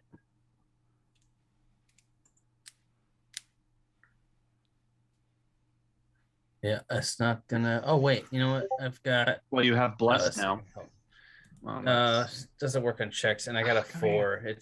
I've got a couple things I could add to it, but they're barely gonna break 10, even if I roll great on them all. So I'm just gonna rely on Umdar. Yeah, I rolled a 17. Okay. Umdar, you're going to grab hold of the Gith, spellcaster. And as you try to separate this fight, maybe speak rationally to anybody who can understand you, they seem to almost ignore your presence, you're not even there. And even when you go to grab them, Banquo, you're obviously going to fail, but you're going to grab by the waist and they're going to squirm loose and not even look at you as they try to do so. Okay, I'm just going to bypass them. Okay. I'm sorry, go ahead. Umdar, you're going to be a lot more successful. You're actually going to get a grip on your person, your Gith, and begin to drag them away. But without acknowledging your presence and with a strength you can't believe this wiry green-skinned creature can muster is almost able to like drag you back towards the fight. So we're gonna, come on, leave it alone. kind of Yeah, push you over here. I would say there's something wrong with them. We've got to press on. I don't know if we can help them by defeating those things, but And yeah, then we're Umdar, you get them like away, and Banquo obviously fails to grab the human. Even though you've got yours, just like magnets attracted to each other, just bang, comes right back at you and tackles the Gith. I need you to make a dexterity saving throw, please. He's a monk, bro. Is that all of us? No, just Umdar. Okay. Gib turns to Banquo and is like, "You ever pulled frogs apart from each other in the spring? A lot like this." I have not. But speaking of dexterity saving throws, I'd like to fireball the brain thingies. I would very much like to order a fireball, please. Okay, so it's a 13. Oh. But I need to know if I fail or not. You do. Okay, so I'm gonna spend a key point to use Diamond Soul. Okay. And re-roll. And that is a 27. Much total. better. Like literally twice as good. In a weird reality, you're still disoriented from the trip slightly. You see a world where the human just tackles everybody and you end up on the bottom of this pile. You snap back to reality and get out of the way as you let go of the gift that you were holding. The human that Banquo failed to snatch, like just barrel into each other and right back at it. No words, nothing exchanged, just a blank stare and like a pummeling from both. But it's happening on the floor, like in front of you, if you want to intervene further. But as far as you go, you got out of it, and it is once again none of your business should you choose it to be so. I'll let them settle this dispute on their own, and if it's anything like the first couple of disputes we witnessed, I don't think that they're going to be bothering us. So, okay, leave them behind. They're each other's problems. Don't need to be mine. Okay. All right. So you're going to sneak by. You're going to look in this like large chamber that you've been made aware of with the 2 intellect devourers and the 4 humans. They can see you through these bars that Banquo has had set up, and they follow you as they watch you move along this little corridor and about to come through the door.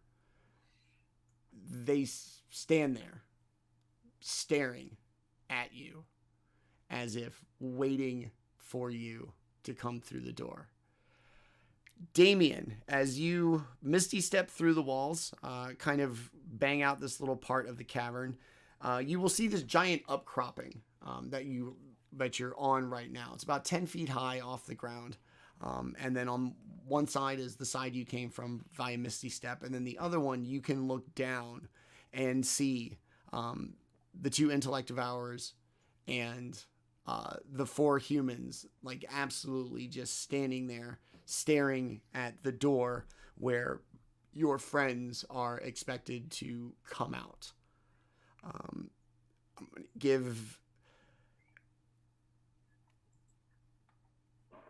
going to give everybody like a free action before we roll initiative, and Banquo, your free action was already kind of spoken for, I would imagine. Mm-hmm. Okay. So we'll start with Daemion. You are up on this like upcropping. You look down and see the things that your friends see at their level in front of them. Anything you would like to do real quick, and in the distance you can kind of hear Banquo chuckling and doing his best Beavis and Butthead, fire, fire, fire. And you get the feeling your boy is about to blow this room up. I mean, at this point, he's learned that leaving those brain creatures alive for any period of time is terribly risky, and so those things are like on site for him at this point. All he cares about is fucking them up. You go, King. All right. So even if he does get fireballed, he would absolutely dive bomb the shit out of those motherfuckers. I don't give a shit. Okay, so ready to jump into this thing? Yeah, he's gonna fucking dive bomb and start slashing away at them at his earliest opportunity. Okay. Gib, you've been traveling behind. You can see Daemion like set up on this rock in the next room. So, this is not a coincidence. You all look like you know what you're doing. Banquo chuckling in front of you, ready just to light this place up. Anything you would like to do before he does so? Yep. I will give myself a little vigilant blessing here. So that's just advantage on next initiative roll.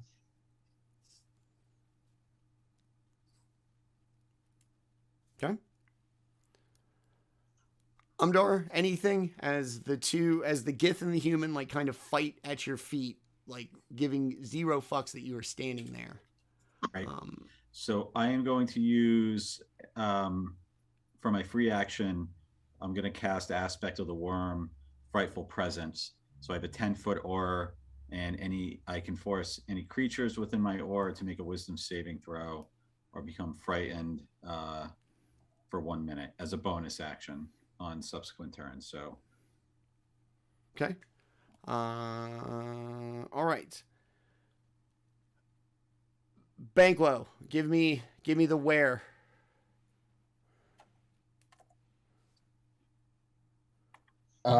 What do those humans look like? Do they look like they're like terrified of the brains? Or No, they look like they are ready to absolutely murder you. Yeah, all right. Right. So I'm not going to avoid the humans at all. So fireball's going off. That's right what I in the was middle looking at. Yeah, fireball's going right in the middle of the fucking brains.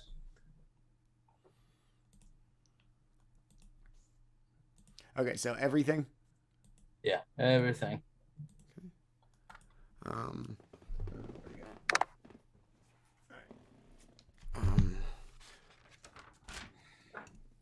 right, everybody go ahead and roll initiative, please.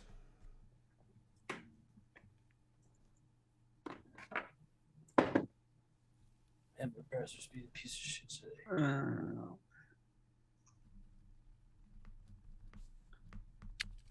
17. Okay.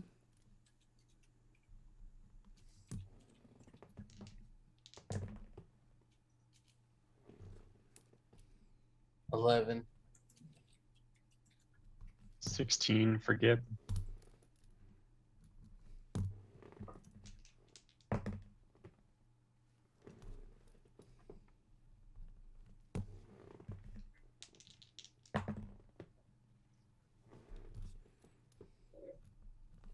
Daemion? Oh, it's an 8. I slapped it on the map for you, Oh, sorry. as always. Maps down.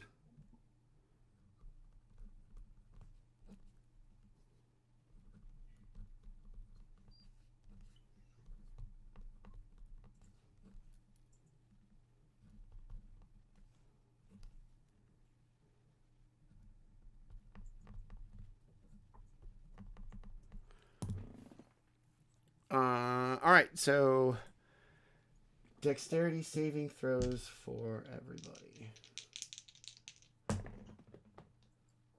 Okay. No.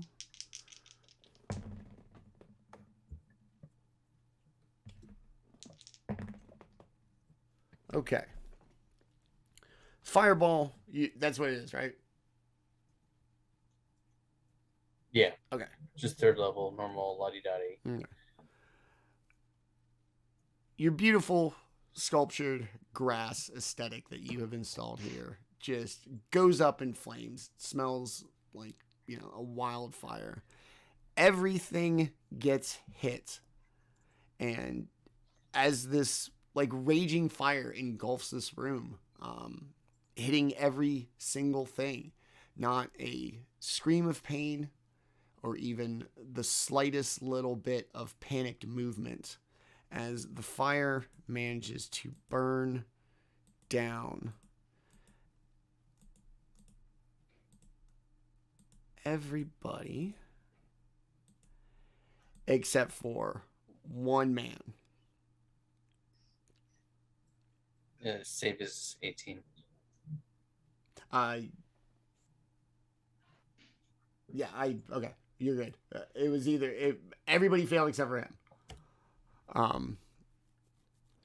22. Everybody else was like 13, 11, Awesome. 4.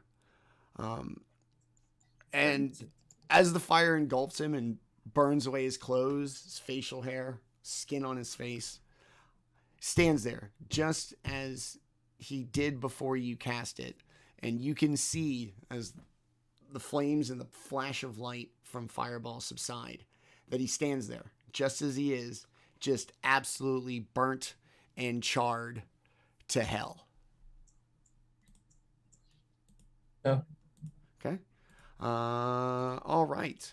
We will start with Umdar, actually.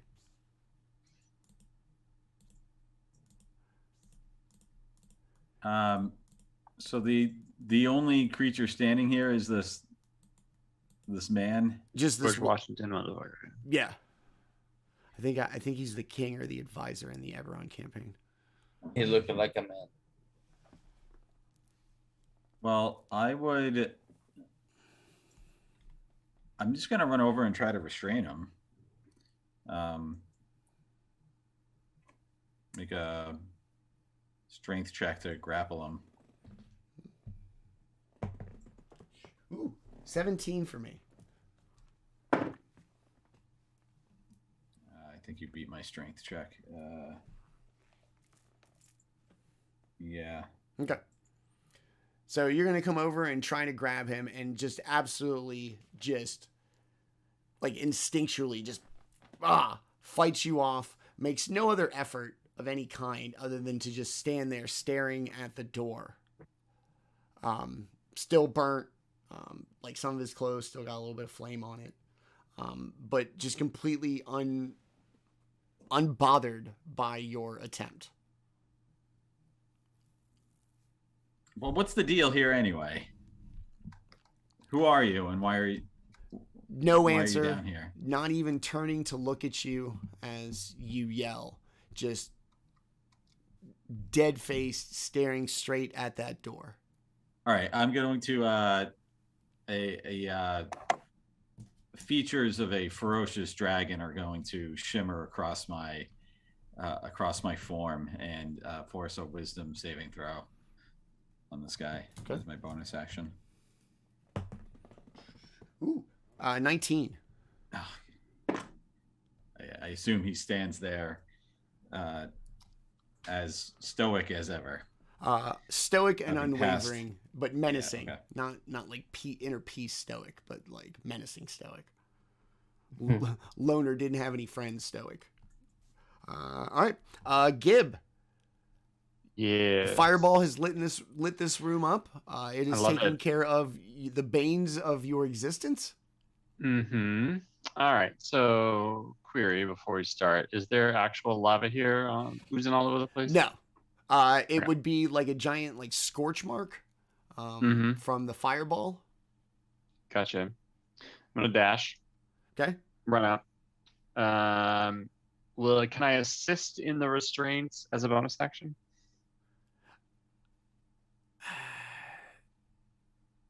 No, we're gonna say you already tried and failed. Okay. I'm just gonna slap him across the face then. Okay. Cool. Just because. Yeah, you're Yeah. gonna slap him. He's gonna move with the actual physical force of your strike, but snap right back and just absolutely look like through you. Yeah. So I'm not even gonna say a word. I'm just gonna run up and slap him in the face. Okay. No- Sit your ass down. No duel intended. All right. Banquo. Is that like a you run up and like your whole back into the slap kind of Yep. slap. That's right. What did the 5 fingers say to the face? Slap. Yeah, like full center of gravity pivot. Yeah. Ooh, should I bonus action shift in that now?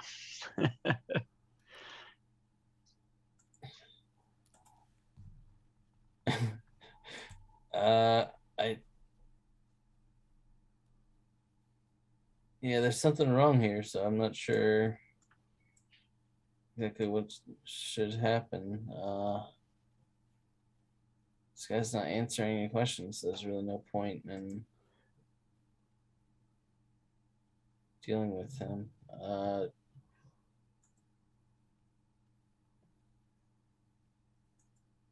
don't know any way of busting out his brain. So I'll hold my action to Eldritch Blast him if we decide, fuck it, we're killing him before my turn. Okay. If he acts weird, got it. Yeah, I don't know. Daemion, it is you. You've seen all this from your perch in the cave. The fireball ripped through. This one lone survivor still just focused on the doorway. Yeah, not really in the habit of killing thralls or whatever the fuck, the problem is with these dudes. Probably just see if there's anything else of interest.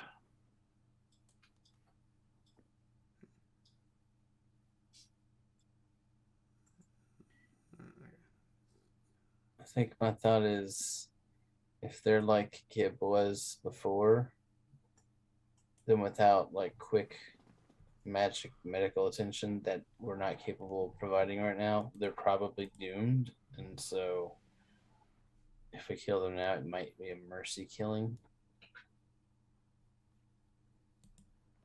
But he's not going to do it without like it being in the middle of a fight. These characters minorly inconvenience me. Mercy killing. That was the case, Gib would have been dead like 10 sessions ago. You're welcome. I'm here for you. No, I'm fine. No. Let me put you down. Daemion, as you kind of move about the cave, you're going to see just more branches breaking off that were probably once pools of molten lava for a really cool aesthetic and are now just like subterranean koi ponds because the bard just wanted to do his thing.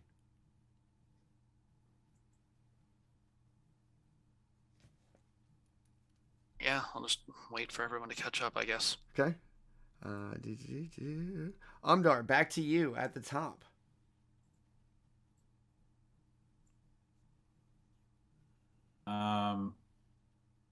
Umdar is not interested in mercy killings. She will absolutely forge ahead and take full advantage of her ridiculous movement. All right, so Umdar gets to about here. Where does the path lead? This is going to be a giant dead end. What used to be a magma chamber is now a series of koi ponds, like an indoor terrarium. Okay.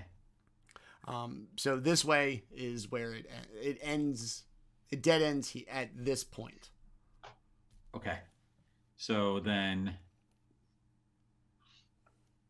Umdar will continue exploring in the easterly direction. Yo, how much movement speed do you get? 55 base speed. Yeah, he asks the monk. Yeah, I know, but still, So I like, can- just all right. If I take a double move, I can move 110 feet. If you take no other actions, how far can you move? 165 feet. Okay. So you're going to go up and over this little kind of upcropping that mirrored the one where Daemion came from into a smaller chamber. And off in the distance, you are going to hear what sounds like the clanging of steel and a deep, booming voice speaking from this distance with the echoes and everything else going on. Off in the distance, you can't tell what is being said, but it's going to be coming from like this direction. Oh. Okay. And also from this. Why can't we see it? Banquo is not there. The bars thing is going to be we're going to do it by proximity to him.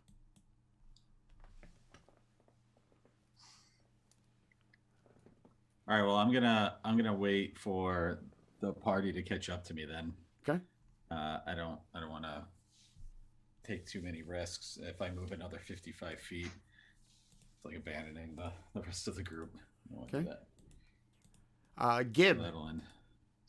So when Umdar let go of George Washington here, what's his posture? Is he full of rage and standing there just as he was before you entered the room? Like completely unbothered. Whatever task was set about to him, he is still doing it despite the fireball. So he's not hostile to me. No. In this moment. I'm still gonna flat axe him across the face though. Okay. So I'm gonna pull out my axe and I'm gonna just hit him with the flat side of it. You know, maybe knock him out. It'll save him some pain. Okay. He doesn't move. You're 6 inches in front of him. Just. I got a 26 to hit. Yeah. And he's just gonna crumple. Like just. Down. Great. Love it. And then I'm gonna move my 30 feet. Okay. Yes, I'm coming. I'm coming, you guys. Cool. Banquo. All right. We'll take the director out this way, and I'll run up to where I think I can just go this way. Yeah. Yeah, because that's which way. Yeah, it's 10 feet off the ground So, on yeah. both sides. I'll come up this way and see what's through these bars. As you get up there, you two hear the clanging of steel and a booming voice speaking unintelligibly. You're going to see a massive armored figure in a very familiar material suit of armor, fighting off 3 humans, and standing behind them, seemingly directing the attack, is a large, caped, purple, tentacled-faced creature that seems to be both authoritative but silent, and appears to be floating about 3 inches off the ground.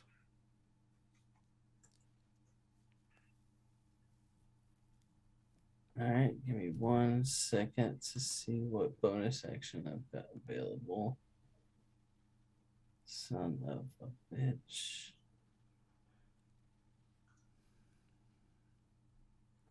I think that's only going to protect me from dex saves, so I'll use my bonus action to double check the distance.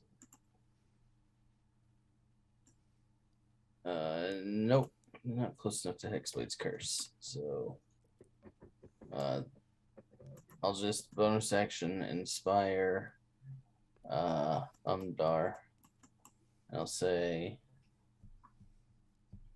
I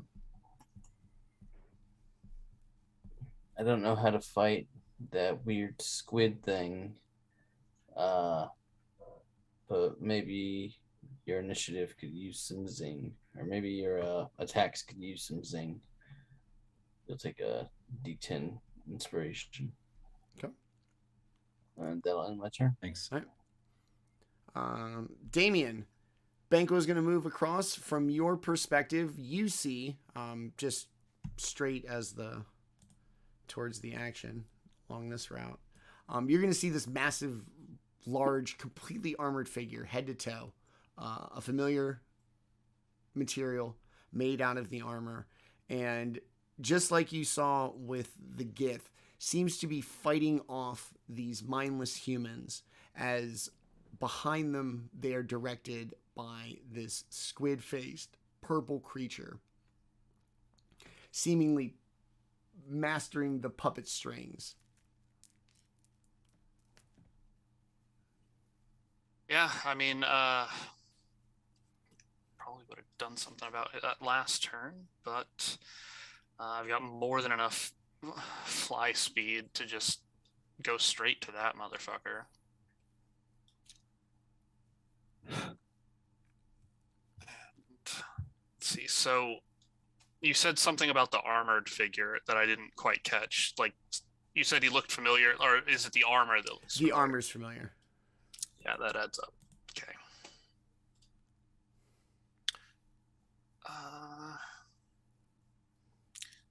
Yeah, screw it. We'll just go with the standard, right? Couple of booming blades, and let's see what happens.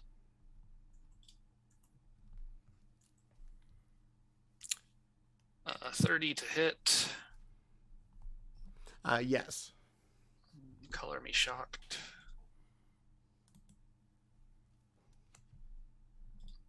Need any damage types today?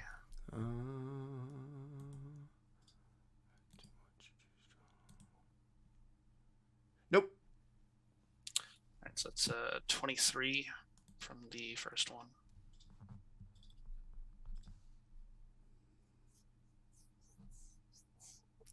I believe a 28 will hit.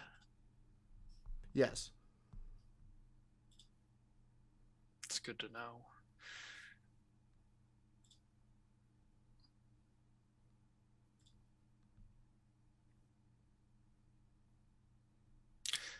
And that's 23 damage again. But Peduncle had to use basically his whole turn to get here, so that's all I can do. Okay.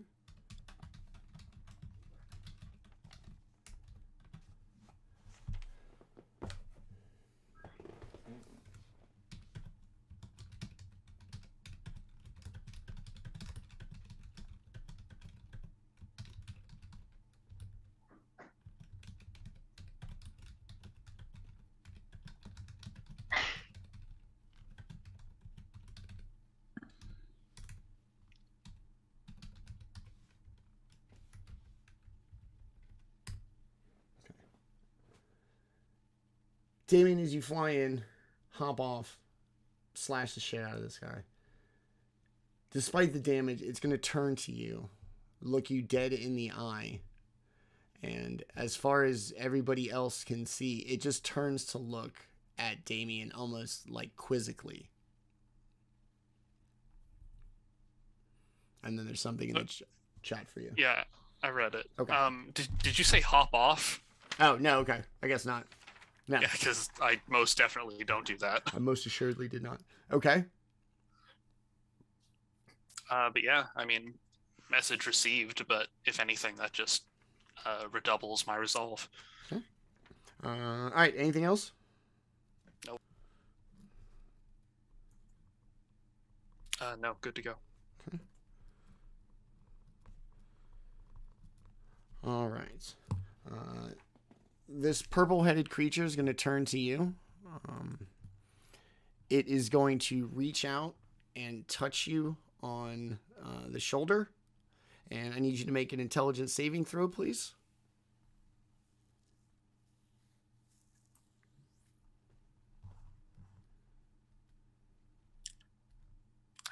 $15. Ooh. That's unfortunate. Let me grab the right dice. 6, 16, 28, 38. You're going to take 48 psychic damage as it the sensation that you felt when you first touched the orb, that hurtling through space, that unconsciousness, that numbness, just radiates through your entire body. And for a brief second, you get that sensation of flying through space and everything about that moment again, as if an orb touched you.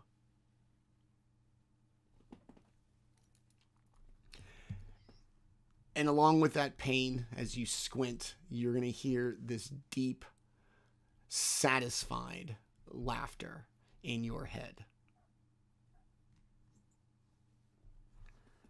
That's it for that. The armored figure is going to take a swing at each one of the humans.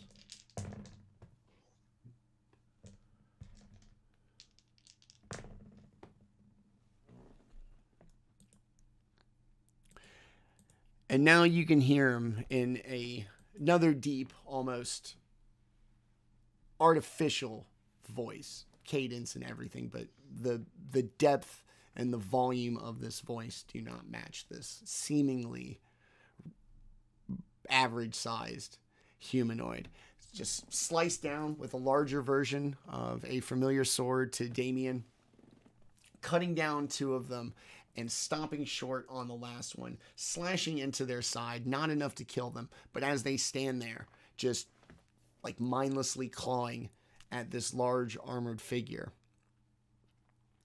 Just blood spurting out everywhere. But just like the burned man in the previous chamber, his own well-being not of his high concern.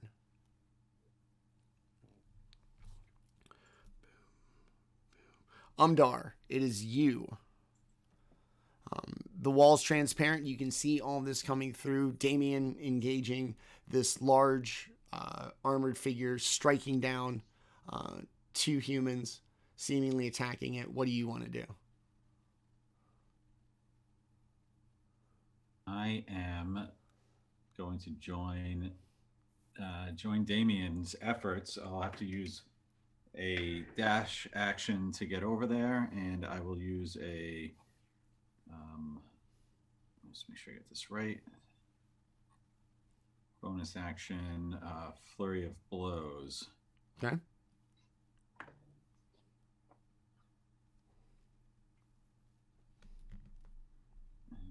It's been a couple of weeks since I used this character. I just want to make sure I'm doing it right.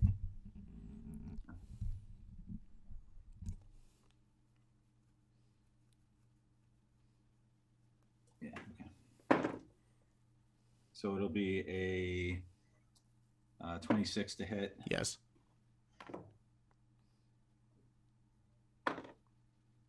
And it'll be 12 fire damage. Okay.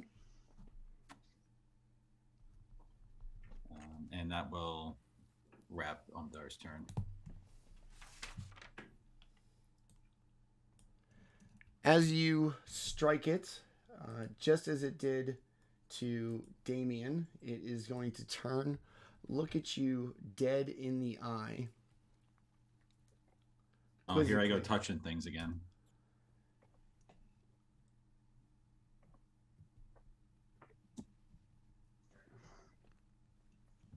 And after those words enter your head, it turns back, focused once again on commanding the thralls in their losing effort against the large armored knight in this situation. Umdar, anything else?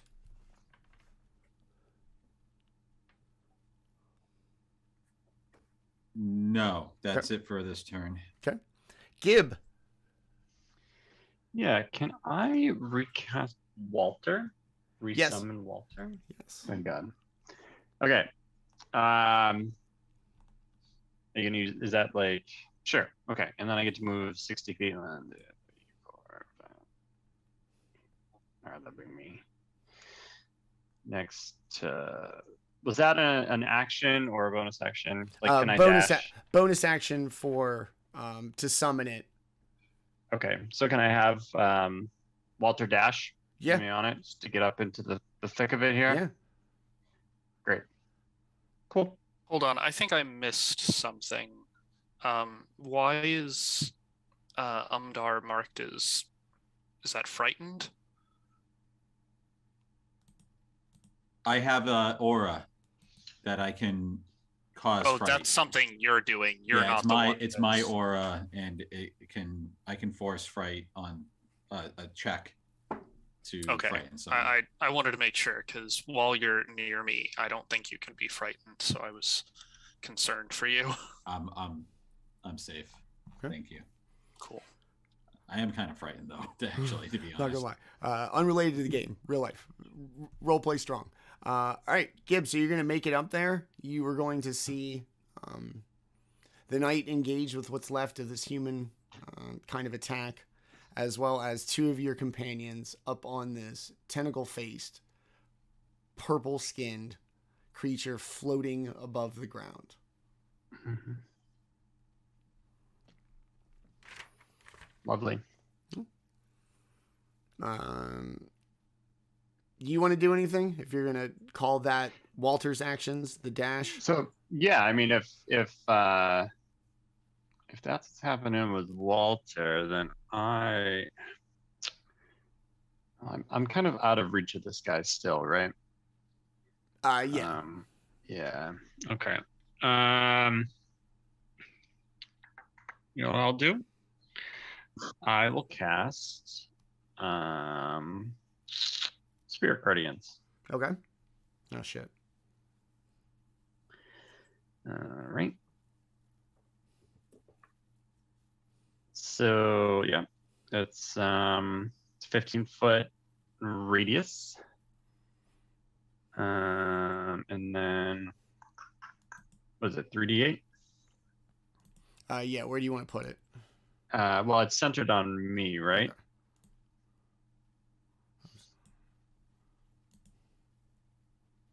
So it is a wisdom save. Yeah, it's on his turn though, right? It's on. Yeah. Okay. Yeah. Yeah. When it's on his turn. Or if you pull him into it, not if you put it into his space, but if you pull him into it, he'll take it then. Okay. But yeah, I don't have any way to. So if you can position yourself to where I can blast him into it. That's a little metagamey. Because you're like down around the corner, right?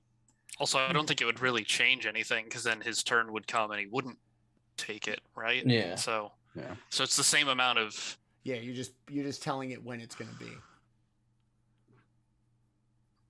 Yeah. No, let's do it like this. Yeah, because his speed is going to be halved anyway. Okay. All right. So you set it up. What does your spirit guardian look like? They're just like, it's just little shooting stars of silvery light. You know, little, yeah. Yeah. All right. Cool. Banquo, it is you. This purple-headed tentacle guy is just going to take the 6 shots of Eldritch Blast. You gonna move?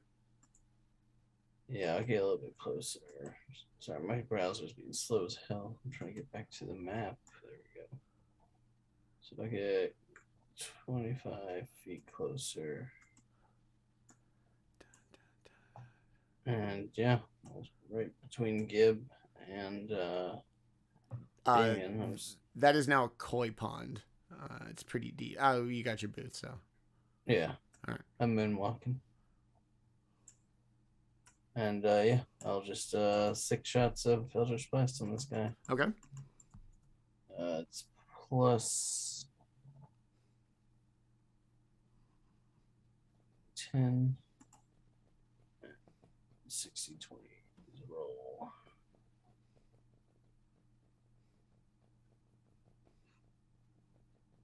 Looks like there's a low of 14. There's a nat 1. There's a 19. 19 on the die. 19 on the die, yes. So 20 natural 19, so 9 plus 10.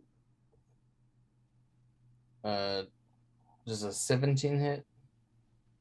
No, and neither does a natural 19. 19 Okay. plus does. All right, so that's just 2 hits. 2d10. Excuse me.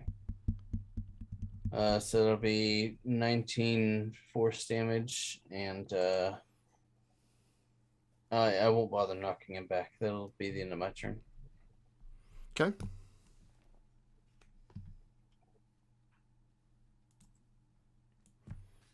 As you smash this thing with your Eldritch Blast, it's gonna spin its head around like an owl. Look at you in the same narrow cut between people that you just shot your Eldritch Blast through. And in your head, you are gonna hear this message.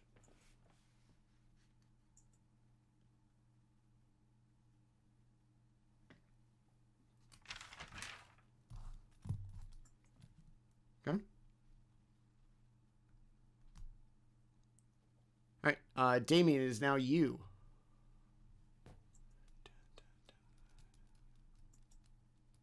All right. This guy got one good shot on me and it hurt like a bitch, so we're gonna try and speed things up. Hopefully. Okay, a 31 hits. Yes. And we'll slap a level 2 smite on that bad boy.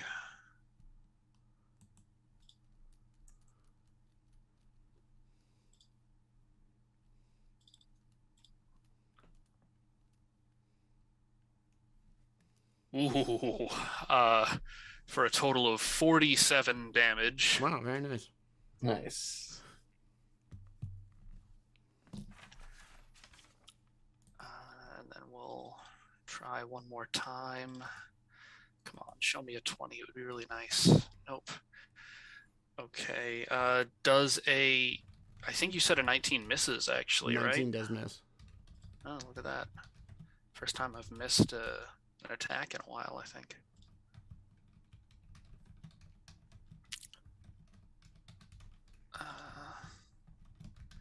Oh, but Peduncle's here now. He gets a couple of chances to do a little damage. Oh, that one's not going to hit. Oh, there we go. 25 to hit from Peduncle. Good job, buddy. Yes.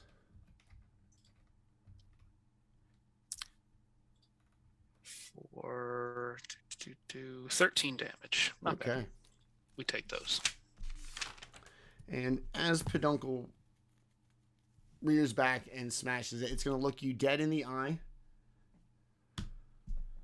You're going to hear a voice in your head. And as Peduncle crushes down, it is going to crumple like Obi-Wan Kenobi. Just this corporeal body gone. And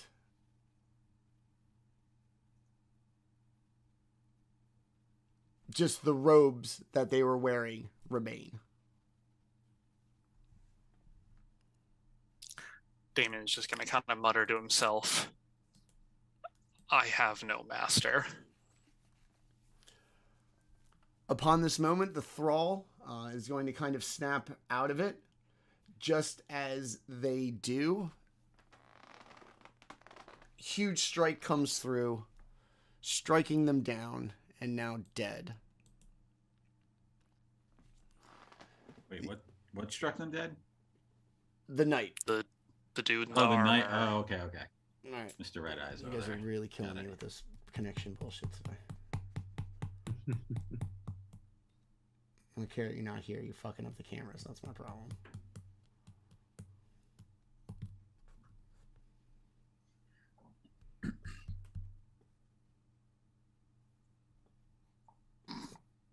Well, can't wait to kill that guy too.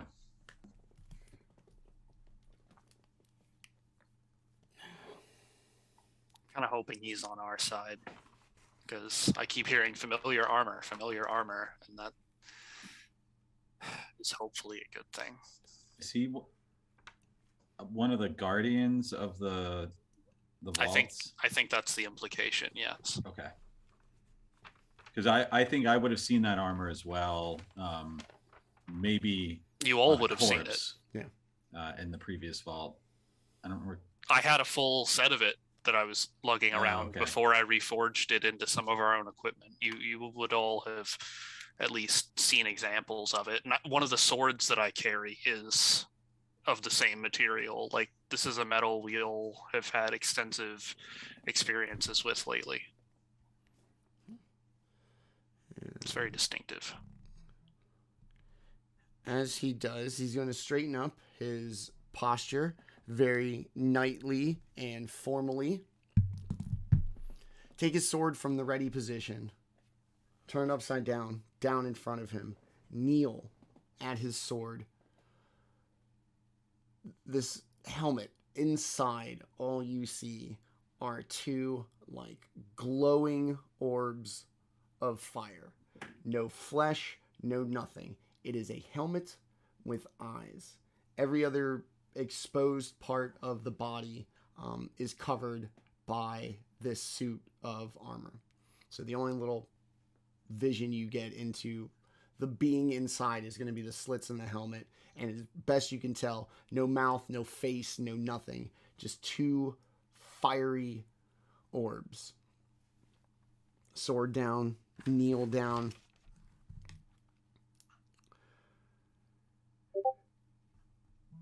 Do not fight us, brothers. Long have we sought to reclaim to remain hidden. Long have we kept our oath. We will not break it today. He is close. Now is not the time to waver. We will stand steadfast, and the only way our oath ends tonight is in our death. We have sworn the same oath. We both know what is coming. Turn back now or die.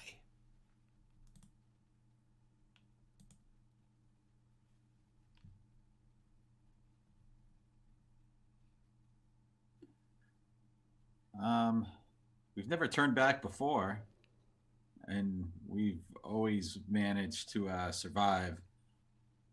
His little speech has me really confused. I can't really tell whose side he's supposed to be on. Whose side are you on?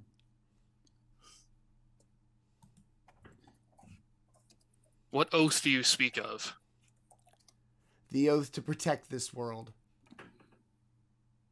from invaders, from those who wish to end existence, from those not of this world.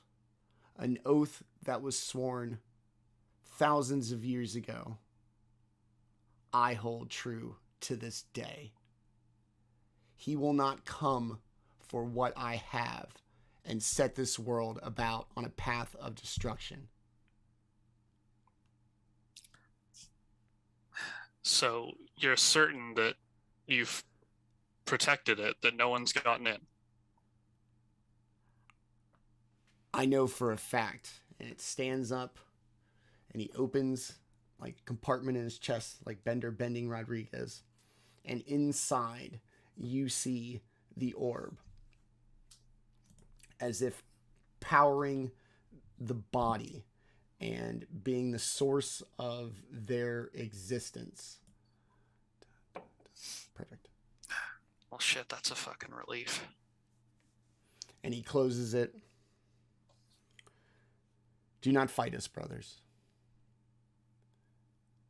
Help You've us. got the wrong idea. Help yeah, us. I Take our stand. Turn back. Are there more? There is no more. We have turned back the wave. Turn back as well. Fight where you may. Know that on my oath, this is secure. He closes it back up.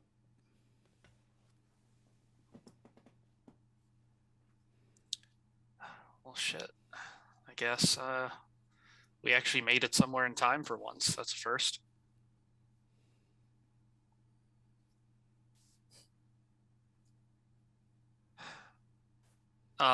Think. Wasn't this the last one? Like, according to our map, this was the last orb we had to worry about, right? I gotta pull that up. I have that saved here. Yes. As far as they all go, this is the last X to check. Well, shit. Did we just save the world?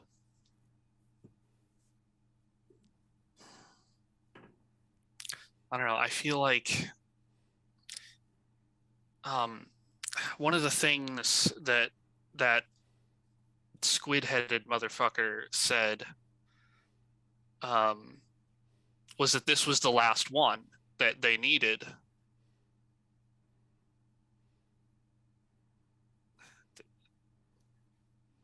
So while I feel like, yeah, we've succeeded, it's like a for now thing. Like, they're still going to keep coming after this one.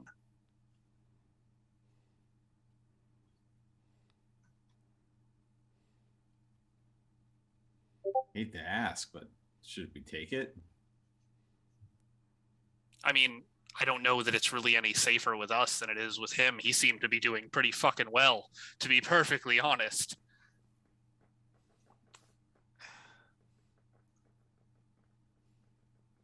What's weird to me, though, is like this one,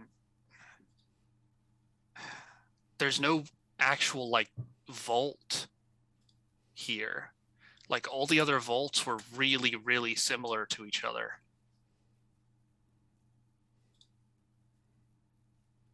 They all had like the same door and the same and very similar decorations in certain ways, and this is not like that. They were standardized. Government contracts, baby.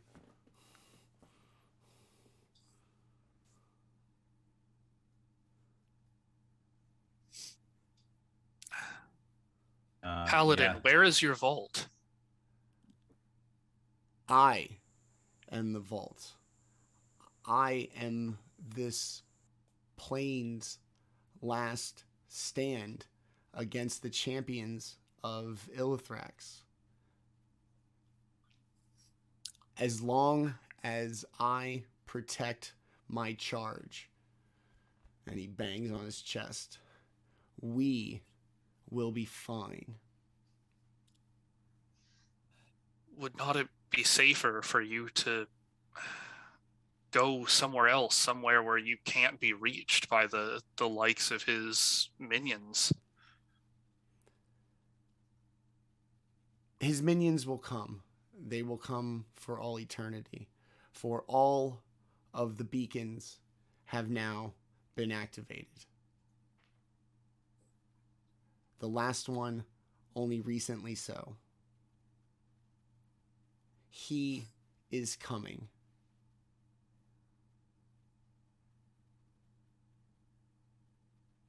Wait, your beacon was activated as well? My beacon is activated by the proximity of his minions. All right, so yeah, take back everything we said a minute ago, guys. We failed. That makes more sense. Yeah. Why would his minions cause the proximity to go off? Well, they're his beacons.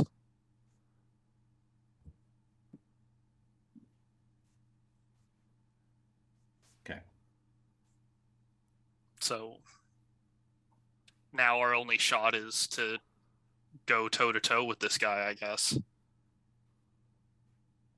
Yep. Do you know where he'll appear?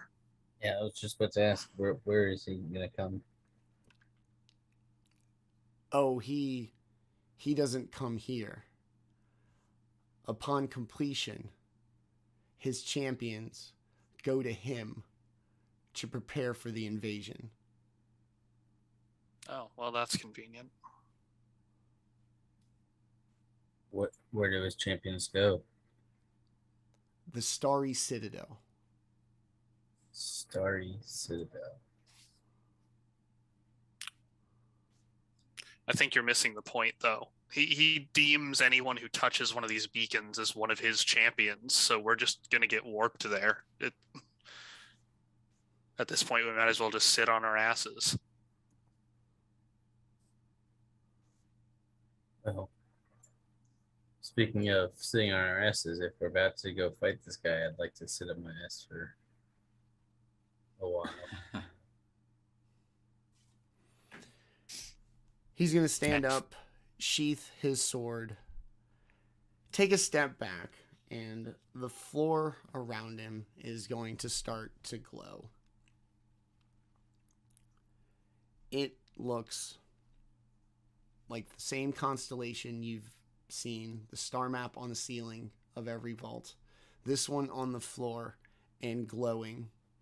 This one's the correct one, not the weird one that the Gith have all over the place. And as you stand there and he kind of looks at the floor, you watch the circle kind of just distort from its traditional shape into a closer and closer proximity of the incorrect star shape that the Gith have everywhere. Say that again. Where is this happening? On the floor. On the floor. In front of this dude? Around him. Around him. All around him. Is this a map? Yeah, what is this? The Star Fortress, or what did you call it? Night? This shows its progress to our world, for it does not exist in the prime material plane. It exists in its own world, and its arrival and nearing to ours is beginning to collapse reality as we know it. This line represents our world, our plane. As this encroaches further and further towards the center, he and his champions get closer. This is the ticking clock we were looking for. Come. See for yourself. As he points to the floor. It's expressionless. These are fiery orbs in his face. And somehow there's an expression of worry. If you can furrow a non-existent brow over flaming orb eyes, he has managed to do it as he kind of stands, looks at the floor, arms crossed, and just shakes his head. The moon goddess was right. Their tales of the end of existence were true. The end times are truly upon us. He was just running those stories through his head, and he's like, oh shit, oh shit, oh shit, oh shit, oh shit. Those who have sworn the oath, come, see, reflect. Let us define ourselves, our stand, this moment, as the moment we take a stand. Victorious or otherwise, we will fight for this world. Who will fight with me? Pulls out his sword, does that whole thing, standing in the middle of the circle, looking expectantly at anybody. Is this a free ride to Star City? City in the Stars. Chop this. Starry Citadel. Starry Citadel. Sure. We can blow it up before it gets here. Swear the oath. It's only 2 meters wide. It'll be fine. I used to hit womp rats on my T16 back home. They're not bigger than 2 meters. It's fine. Gib takes a step forward. Umdar steps forward swiftly. With Walter. Walter's in on this too.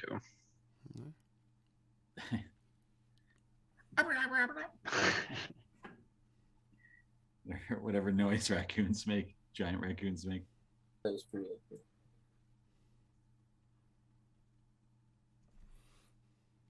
standing there, sword outstretched, seemingly capable of doing this forever. Let's test that theory. No. Neat trick, though. Very convenient. Go fight some sort of world-eating god, I guess. Par for the course for us, right? Yeah. Anybody want to rest before we walk through? I feel like it's a little too late considering Dumb and Dumber already went, hey, look, a portal. So let's move along, I guess. Hopefully we can do something on the other side. Hey, you're the one who dragged me along on this this great mission to save the world, and now you're hesitating. Hesitating you is knew the the reason. stakes. Hesitating is the reason I don't blow up carts or activate beacons. Gotta live life in the fast lane, bro. We made it this Surely far make you using lose your mind. the power of impulse. Might Before as I well walk see it through, through. I'm gonna apply Thinky, Mirrors the Bomb. Do a con save real quick.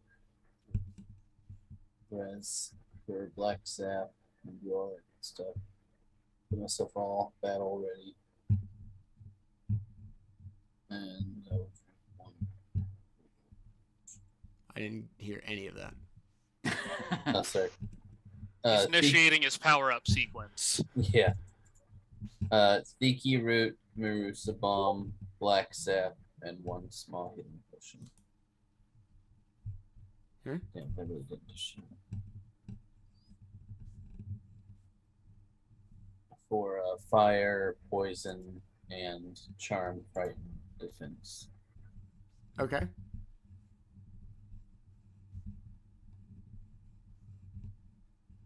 And then, yeah, I guess we'll go through.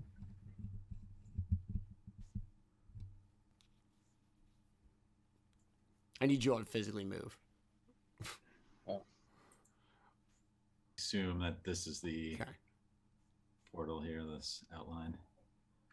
I'm on, Walter.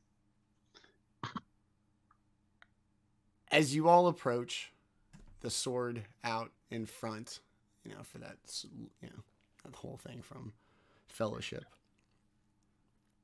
It stands there kind of loosely without a firm grip.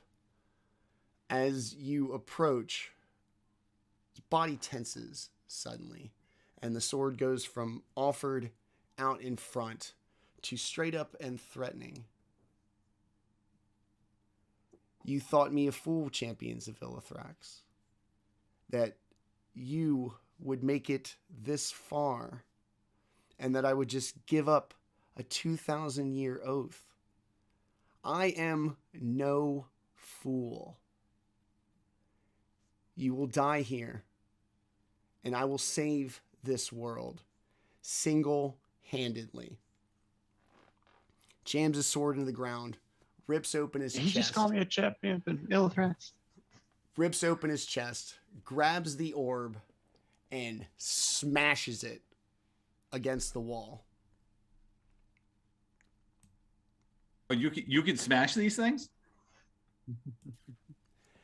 Only, it seems, when we're not the ones trying to do it. You can hear the deep laugh, a familiar, almost sinister laugh that you've heard before. And as he goes from looking at all of you to looking off in the distance from where you just were, rumbling, rumbling, rumbling, rumbling.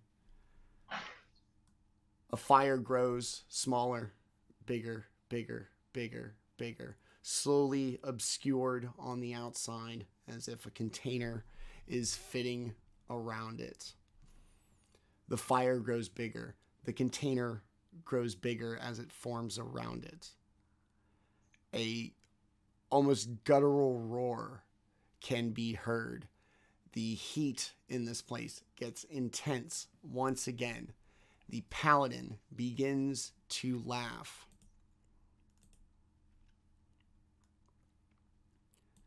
A giant metallic dragon not composed of a solid body, but a metal frame that surrounds burning, intense fire, appears out of nowhere. We are no fools, champions of Illithrax. You have touched these beacons. You are the reasons why it is close. You will die here. We will turn back this path. And we will save this world. The dragon gives a horrendous roar. Fire spits out, chars everything green in immediate proximity. You will die here, champions. And your master is next. Raises a sword, points it all at you, and we're going to end it there for the night. Woo. Oh boy, Damn. he's an idiot. Ooh. Which of us are you talking about? Everybody who's touched an orb. I'm talking about the fucking, I don't know, weird orb-powered mechano man that just shattered the orb and is somehow still talking. I don't fucking know. Unu's awful medium in front of the mountain combatant. What is this horrific looking dragon? I've never seen this art before. I don't know if it's cool as fuck. Hollow dragon. Hollow dragon. And apparently now we're going to have to fight two people that are on our side. Well, a thing and a dragon thing, because they made the assumption that we were bad guys. A hollow dragon is a husk of a metallic dragon's hide filled with radiant energy. Okay, so because I touched the orb now, the dragons think I'm their enemy when all I want to do is worship them and love them. And Yeah. serve them. Yes, Fuck me. that's how it goes. Okay. All right, so that is it for us tonight. We will do... everybody, we're back after such a long break. We picked it up like we didn't miss a beat. I'm so thankful for these amazing people. Behind these characters, they're even better people. We give them a little chance to say a little something about themselves, and then we'll do a little channel news, and we will get the hell out of here. Let us start. Let's just go down the row again. Gib, you've got Walter. You found some dead bodies. You found yourself in this cave. You went from we lost, let's go ahead and get this over with, to why are we the assholes? Why are we going to fight this guy? And kind of a quick little succession there of a turn of events. What would you have preferred? To just jump to the end and hope for the best, or to have to do this because you don't like them besmirching your good name? Yeah, no, it's all about your legacy, right? So we have to correct the record. But Gibb is pretty surprised that, he just casually talked to some dead folks and the party didn't even question it at all. So that was pretty exciting for him. It's not the first time we've seen it. So, yeah, no. A little insulted that I think this Illithrax, fanboy, but we'll set the record straight through some aggressive actions. Okay, and then tell us about our friend Eric. Yeah. Pretty excited that we're really, getting into the thick of it. The momentum is building. That was quite the cliffhanger, so I was pretty excited. Other than that, just hanging out. Started running my own game, so definitely appreciating more and more everything that you put into this, Manny. So thank you. Hey, buddy. And look forward to next week. If nothing else, that give me a valuable what not to do, a series of lessons. So I'm here to help either way, success or failure. Learn something. So glad you're running your own campaign. If you need anything, let me know. I'm here to share in the misery. We do this to ourselves. Awesome. Thanks for coming, buddy. Let us slide over to our angry paladin. Thought you. Like I said, same thing. You guys went from oh, we lost to now hey, maybe not. And now you guys are all upset. I don't get it. But so yeah, Final Guardian looks familiar. His charge as well. Yeah, sorry. You guys touched orbs. As far as they know, you're the evil ones. So what do you think? I was gonna say there wasn't a question. Yeah. Like I don't know what you want from me. I don't know. This whole day has seemed like a total clusterfuck. Like it seems like everything that's going on is completely out of our control to do anything about, really, and we're just kind of along for the ride at this point, trying to get to the end and maybe succeed in saving the world, or die trying. Or die trying. Awesome. Tell us about our friend Raz. This is probably the most regular D&D thing I still have going on, like with school and everything really kicking my ass and the holidays taking up a lot of people's time. This remains like the one constant game that I have going on, which is kind of nice to have, a little break from the schoolwork now and again. I feel you. This is the only game I have going, so yeah. So awesome. Thanks, buddy.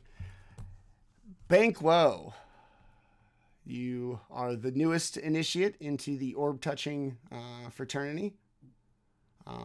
Got to touch an orb. Good for you.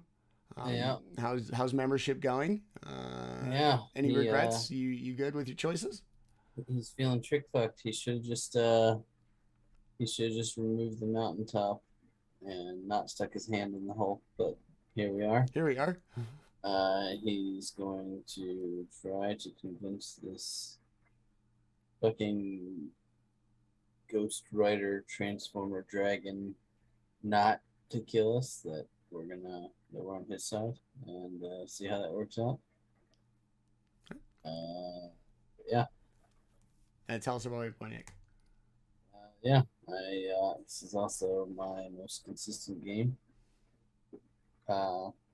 It's been a wild ride. It's nice to finally get here to the end and see like this final vault thing. It's just like thinking back to when we were going through our first couple vaults, and like this was way off in the future, and it has taken a lot more time. It's fun to have gotten through all this.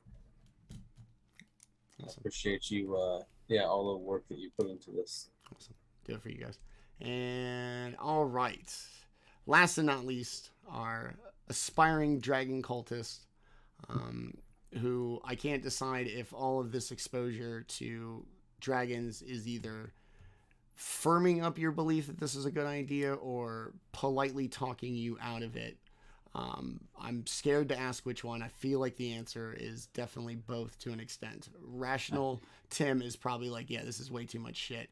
I want to have fun. Tim is like, fuck yeah, sign me up. Umdar, from her point of view, is gobbling this all up and just proves her point that the power of these dragons has attracted the attention of extra galactic entities, perhaps. So yeah, they deserve more attention from the people on this particular plane, and hopefully one day she can enlighten all of that. But for now, she has to clear her good name, because the powers of this realm seem to think she's an enemy of the dragons, which is not good for the dreams that she's laid out over the last few weeks for herself. Hard to be a leader of a dragon cult with them hating you. Probably not going to get a lot of help. Yeah.